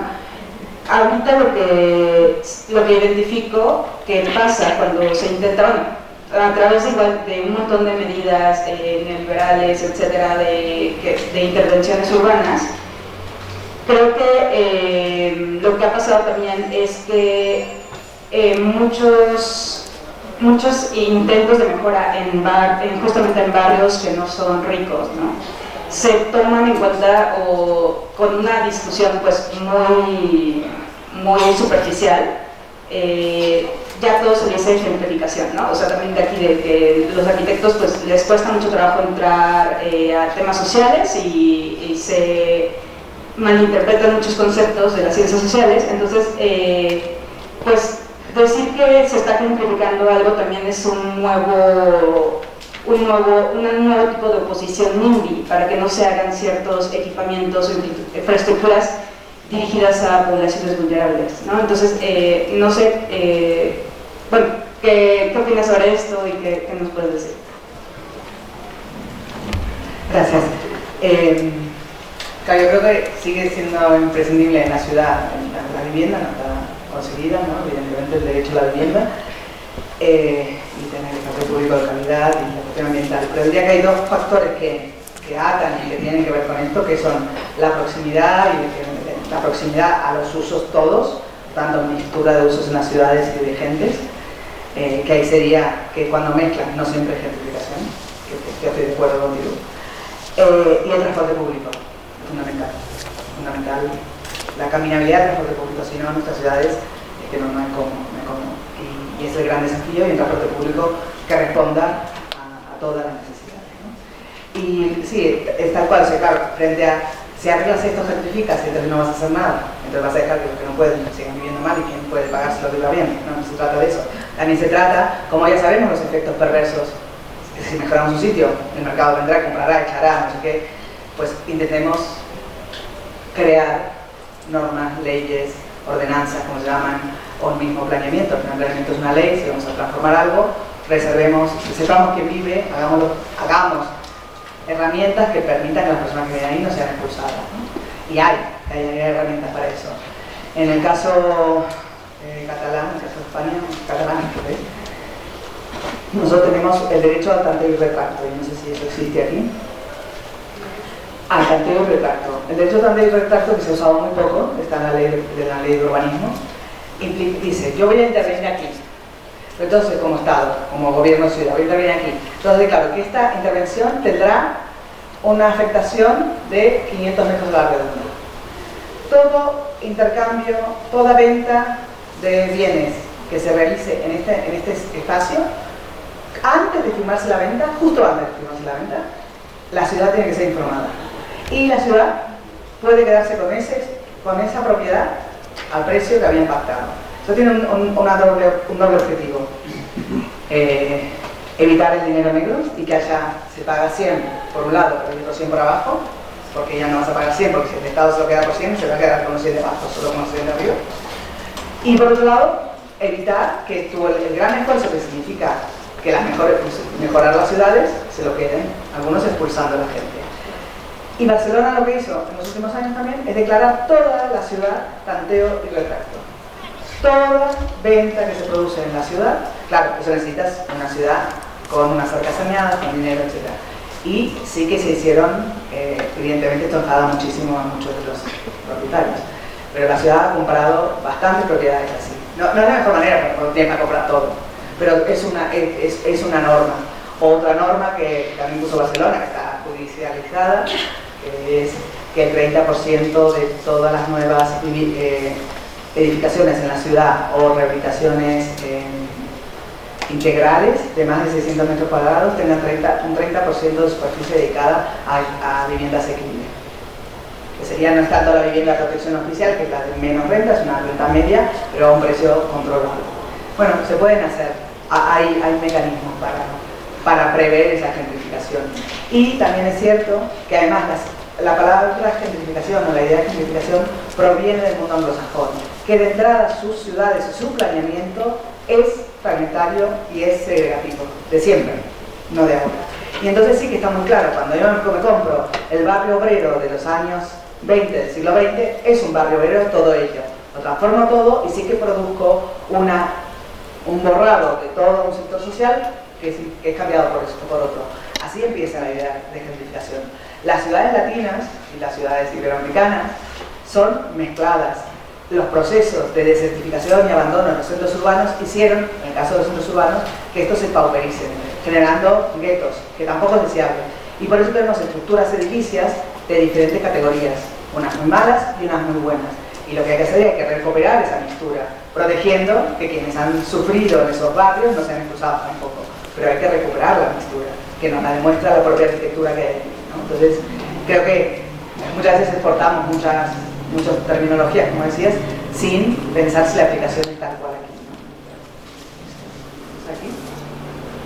¿no? ¿Aquí? Hay también ahorita otra pregunta en Zoom, Vale. que dice, es de Ricardo Cruz, ¿cuál es su postura sobre Airbnb? ¿Es necesario que la responda? Creo que queda más que evidente. Cuando pareció una cosa que era interesante, ¿no? Que estaba bien, que alguien compartía una habitación contigo y que permitía que puedas viajar con menos dinero, pero eso, como todo, se ha pervertido y es son estas grandes empresas de plataforma, ¿no? Estas grandes empresas de plataforma que son un gran engaño y que lo que hacen es vampirizar la vida de las ciudades y las economías urbanas, ¿no? Entonces son varias cosas. Y por otro lado, al no tener ningún límite ni ningún control, extraen del alquiler y de la vivienda posible muchísimas viviendas. Entonces ese sí se convierte en un agente expulsador, gentrificador, horroroso, porque además a raíz de eso cambia todo el comercio del barrio, deja el comercio de proximidad, impacta en los alquileres. En Barcelona está bastante estudiado el impacto en los alquileres, en el aumento y en el precio de las propiedades. Distorsiona el mercado en todos los aspectos. Y por otro lado, genera otra vez esa falsedad de no, vamos a alquilar el Airbnb porque es mucho mejor que alquilarle a un pobre que me va a destrozar el piso. El Airbnb también te destroza el piso, porque cuántas gentes va a ir a alquilar eso a pasarse un fin de semana de Jorge que le importa nada. Entonces, ¿por qué dudamos de una persona vecina que va a venir a alquilar y no dudamos de no se sabe quién que va a venir 2 días a tu ciudad? No estoy contra el turismo, porque todos tenemos turismo, pero que tiene todas las cosas. No, tienen que tener un orden de magnitud. Todo no puede ser. Y el problema que tenemos en nuestra sociedad capitalista, consumista, es que todo funciona hasta el tope, hasta que lo reventamos todo y entonces ya se van. Pero igual que esta empresa, está la empresa que vende libros, está la empresa, hay miles y son totalmente extractivistas esas empresas, se basan en la riqueza generada por todos y se quedan con la riqueza sin dar nada a cambio. Entonces, aquí. Hola. Buenas tardes, soy José Eduardo, soy exalumno, José Eduardo Guerra. Yo a lo largo de tu exposición hice como una lista de conceptos que creo que es lo que tú intentas transmitir a tus alumnos diariamente. Me la llevo para la exposición. Estructura, proposición, trabajo en la realidad y con la realidad, trabajo colectivo, vivencia, comunicación, investigación, diálogo, observación, emprendimiento, participación, vinculación, cuestionamiento, disolución de límites, diversidad, relación con el entorno. Y todo esto para mí genera una cultura democrática que inicia en el aula y esa cultura democrática que queremos para la sociedad recae en los docentes la responsabilidad de iniciarla en las aulas. Y la pregunta es, ¿qué le recomiendas tú tanto a los alumnos como a los docentes para fomentar esa cultura democrática en sus aulas? Yo creo que por ahí necesitaba la palabra, pero es compromiso, ¿no? Compromiso con tu propio estudio, compromiso con el otro, la otra y a la inversa, ¿no? Entonces, creo que si estamos comprometidos, si estamos... empieza en la educación desde la básica, ¿no? Pero en la universidad, que de alguna manera es una lección que hacemos aquí. Si estamos aquí, ¿por qué queremos venir aquí? Entonces, no se entiende sin compromiso, ¿no? De alguna manera. Y muchas veces los profesores también, porque seguramente siendo arquitecta, posiblemente piensas que te vas a ganar las babas mucho mejor. Pero pues si estás aquí también es porque crees que la actividad, la docencia tiene un plus, que no es dinero, pero tiene un plus respecto a la sociedad, hace compromiso con la sociedad. ¿Con qué límites te has encontrado a lo largo de tu trayectoria? Bueno, esto, ¿no? Que no puedo hacer las clases que me gustaría, que si yo soy profesora de humanismo, tengo que ser solo profesora de humanismo. Si sé género, o sea, yo me presenté a la dirección de la escuela mandando las pasadas elecciones y me llegaron comentarios que decían, pero esta nena, gracias, pero no, nena ya hace rato que no, pero bueno. Esta nena sabe algo más que de género. Hay que ser capullo, ¿no? Perdón. Y decía, ya está, ¿le gusta la arquitectura? Primero me has tomado el trabajo de buscarme, ¿no? Porque me buscas un poco y vas a encontrar que sí las dos cosas, ¿no? Entonces como hay mucho prejuicio y que te encasillan en algo, ¿no? Y al final es porque está organizada la formación con unas materias, con unos temas, pero en realidad sería ideal variar de lugares, estar en todo. ¿Por qué tengo que estar solo en el urbanismo? Es aburridísimo, ¿no? Estar solo en una misma cosa. Pero debería ser más del límite de la cultura. Gracias. Uy, ¿cuántas preguntas? Acá atrás hay una y allá hay otra. Ya, guarda. No, aquí no. Aquí no. Bueno, hola, soy Héctor Guayaquil. También estudié en esta facultad y desgraciadamente pues, soy docente, entonces me toca lo del compromiso. Pero primero agradecerte el compromiso porque justo exponer como tu labor docente es lo que nos permite como ver pues, adentro de qué es lo que está sucediendo. Generalmente tenemos el mal hábito en la disciplina arquitectónica de exponer obras terminadas, que quién sabe cómo se hacen, ahí está el producto y ni siquiera hay una explicación al respecto. Probablemente ahí pues hay una pista de lo que es la docencia. También agradecerte como el planteamiento teórico, o sea, mencionas, me encanta lo de que probablemente en el periodo neoliberal pues estamos preparando una sociedad dócil y la universidad pues no está ajena a eso, y esta universidad tampoco es ajena a eso. Entonces hemos sido parte de ese proceso donde se replican modelos de mercado y hacemos proyectos así, y pues justo yo creo que la idea de la universidad sería pues que todos cupiéramos, que todos pudiéramos pues, expresarnos democráticamente y como sea, pero pues más que nada, más que formarnos como arquitectas o arquitectos, formar el ser. Pero mi pregunta sería, ahora que estamos enfrentándonos a una era de información con la inteligencia artificial y haciendo un poco el símil con la era atómica, donde hubo una promesa de que la era atómica lo que nos iba a dar era energía perpetua, o sea, reactores, y en realidad lo que hubo son bombas y guerras y armas, y la inteligencia artificial parece que va hacia lo mismo, en lugar de ser una herramienta, ser un arma, y quién sabe para quién, todavía no sabemos, pero ¿cuál ha sido tu experiencia con la inteligencia artificial? Porque pues aquí es evidente que ya, o sea, pedir un ensayo, a mí en las clases se me hace absurdo, porque pues, yo ChatGPT lo hace. Pues eso, esa sería mi pregunta, ¿cuál ha sido tu experiencia? Y pues quizá cómo resistir ante esa experiencia y pues cómo no, que el espíritu crítico no caiga. Gracias. Gracias, Héctor. Creo que al final todos los avances tecnológicos son nuevas herramientas que yo creo que lo que hemos hecho más es sustituir unas por otras, sumamos herramientas y siempre necesitas la cabeza para usarlas bien, ¿no? O sea, al final si no tenemos espíritu crítico, si no sabemos, no podemos usar ninguna y nos va a usar la herramienta a nosotros, ¿no? Y hemos estado hablando con Daniel, yo todavía no me he enfrentado, no he entrado en mucho GPT a poner nada, pero hablábamos, ¿no?, de cómo planteamos, ¿no?, que al final entiendo qué datos le das tú a la máquina. Si estos datos están bien puestos, la respuesta puede estar bien. Si los datos están mal puestos, la respuesta no estará bien. Pero tú tienes que saber para saber si la respuesta está bien o mal. Hablaba con mi sobrino el otro día, que no tiene nada que ver, que tiene 26 años y estudió políticas y economía, y hablaba. Entonces me explicaba de uno que trabajaba para él, que claro, que no sabe qué hacer, porque a todas las cosas que le envía están hechas con ChatGPT, ¿cómo se dice? Con inteligencia artificial. Me dice, y yo no estoy en contra de que se use. Me dice, pero claro, la tienes que usar bien y tienes que revisar lo que te he dicho para ponerlo, ¿no?, para que cuadre con lo que tú estás buscando. Claro, y este no me lo hace, y me envía cosas que son infumables, ¿no? Entonces, bueno, al final es eso, no va a solucionar, no vamos a dar respuesta para todos. También tenemos que ser conscientes de que la información artificial está alimentada por un mundo patriarcal, blanco, heteronormativo, del norte global. Entonces las respuestas que nos va a dar están en ese cuadro. Si volvemos para atrás en un montón de conocimiento, pero también eso hay que saberlo muy bien. Inés Moisset, mi compañera, un día una arquitecta, hizo una prueba hace un tiempo y las respuestas que le dio de arquitectas eran pero mezclaba todo. Le preguntaba quién era la primera arquitecta argentina y le ponía las respuestas eran desopilantes. Eso también demuestra por qué pasa eso, porque toda la información de internet es heteropatriarcal.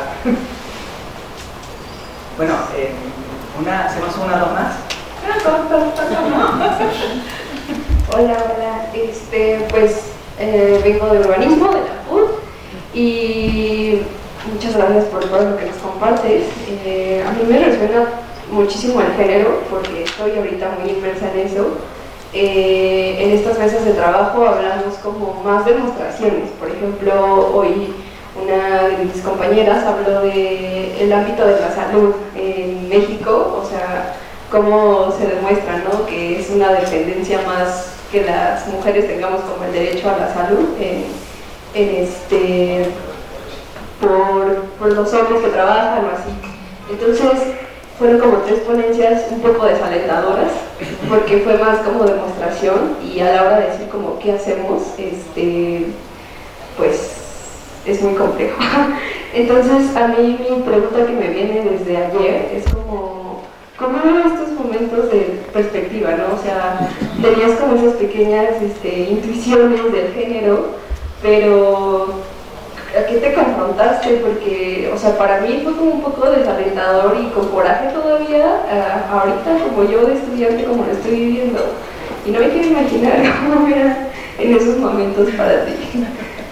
Bueno, cuando tienes una postura crítica en general y pues sí, muchas veces, yo a veces digo, ay, que me sería que yo si fuera totalmente Barbie, no me enterara de nada, en todos los aspectos, y no me importara nada de lo que pasa en el mundo y viviera, bueno, pero no soy así, o sea que eso, olvídate, no pasa.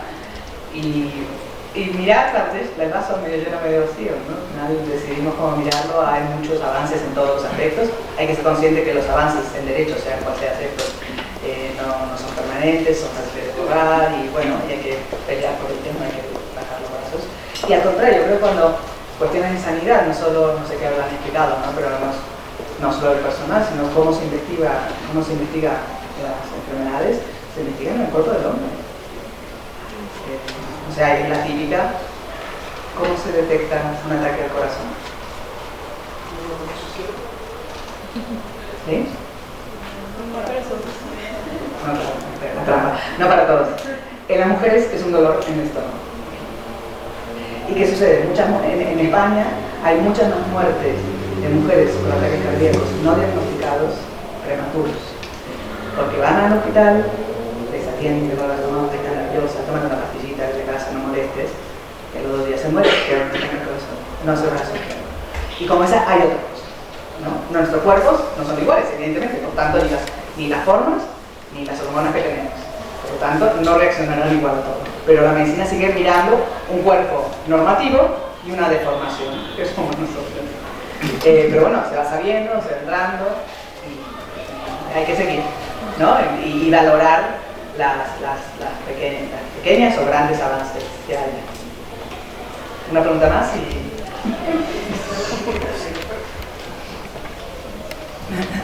Hola, buenas tardes. Mi nombre es Luis Vargas, egresado de la facultad. Cuando hablabas del periodo neoliberal, bueno, por ahí se mencionaba que las universidades son un espacio de resistencia, pues las universidades son un oasis, ¿no? de crítica, pero también, como dijiste, no estamos, la universidad no está exenta de ese baño ideológico. Por ahí hay un buen aspecto que también da clase en el TEC de Guadalajara, que estuviera un artículo que decía: desconfío de colegas y alumnos enorgullecidos de sus noches sin dormir, ¿no? Lo primero que, el primer día de clases, a las 7 de la mañana, el primer día del primer semestre, los docentes lo primero que te dicen es: olvídate de que vas a dormir. Espero que no lo sigan haciendo, ¿no? Pero bueno, y ayer dijiste una cosa bien ruda, muy violenta, de que el crédito domestica, ¿no? Y pues esa es una forma, decía este chico en el artículo que pues pareciera que esa ideología de no dormir te está preparando para una explotación laboral prematura. Y bueno, la pregunta sería, ¿cuál es tu visión? ¿Qué tan vacunados estamos ya de ese pensamiento libertario neoliberal en las aulas? Y bueno, conectando también con lo que decían de que pues, este pensamiento alternativo pues puede generar, que habla de cooperación, etcétera, pues nos ayuda a tener una visión más democrática. La pregunta también sería: ¿la democracia es la aspiración? O sea, ¿un sistema democrático es la aspiración? ¿O hay algunas, pues no sé, modelos anárquicos ya va a haber algún momento donde hables de política particularmente, pero pues la democracia sería la aspiración? La democracia, la verdad, es que también nos ha llevado a lugares bien espinosos, ¿no? Gracias. No sé cuál es la aspiración, pero desde luego la democracia es el menos malo de los sistemas de momento, no tengo pensado. Pero también evidentemente democracias más participativas, con otros sistemas de toma de decisiones, o sea, evidentemente puede mejorar, ¿no? Y que realmente están representadas por las personas, que hay muchas personas que la democracia no están representadas, evidentemente. Desgraciadamente, yo creo que esto que no ha pasado y sigue habiendo muchos defensores del castigo, del sufrir. Y yo creo, considero dos cosas. Coincido como tú que es la preparación para la explotación laboral que hay después. Esa, no sé, no valorar nuestro tiempo y nuestro trabajo nos permite ser explotados después. Y luego, ¿cómo podemos pensar en espacios para vivir si para hacerlos tenemos que sufrir nosotros? O sea, yo creo que no es posible. No es posible pensar en espacios para la vida si parten de nuestro sufrimiento. Entonces, desde ahí, pero está a muchos profesores en la escuela que dicen, si has dormido no pruebas, ¿no? Es como... Y creo que además, encima, eso, lejos de hacerle bien a la profesión, aún a esa profesión de élite, le hace muy mal, ¿no? Porque entonces el mundo exterior no valora tampoco nuestro trabajo, no lo valoramos nosotros, no lo valora el mundo exterior. Entonces, muchos de esos estudios que tienen un montón de mano de obra esclavizada, luego producen mucho más de por lo que son pagados esos propios estudios. Y entonces nos deslumbran con esas millones de maquetas, millones de cosas. ¿Y eso cómo se hace? Solamente en base a la esclavitud de otros. Y por tanto, el cliente te paga poco porque sabe que tú algo le vas a dar, ¿no? Hay un arquitecto español, no sé, de la Sota, quien decía, como el dicho de tal, gato por liebre, ¿no? O sea, el gato es más barato y por tanto yo te da algo malo por algo bueno. Pero el dicho, en la arquitectura te doy liebre por gato, ya te doy más de lo que me estás pagando. Y eso, dicho como con mucho orgullo, por muchos proyectistas, me parece un error garrafal, porque eso hace que nosotros no valoramos nuestra profesión y nuestro tiempo, tampoco lo valoran de afuera. Por tanto, es como un círculo vicioso. Lejos de servirnos, si nos aprovechamos de esta esclavitud, es todo lo contrario, ¿no? Y no, es un desastre. Aparte porque la arquitectura, además es eso que creo, que no nos puede crear siendo infeliz, que además la arquitectura no solo se enseña, se aprende en una aula y practicando mucho, que evidentemente, pero se aprende saliendo a ver, saliendo a dibujar, caminando, viviendo, ¿no? Sí.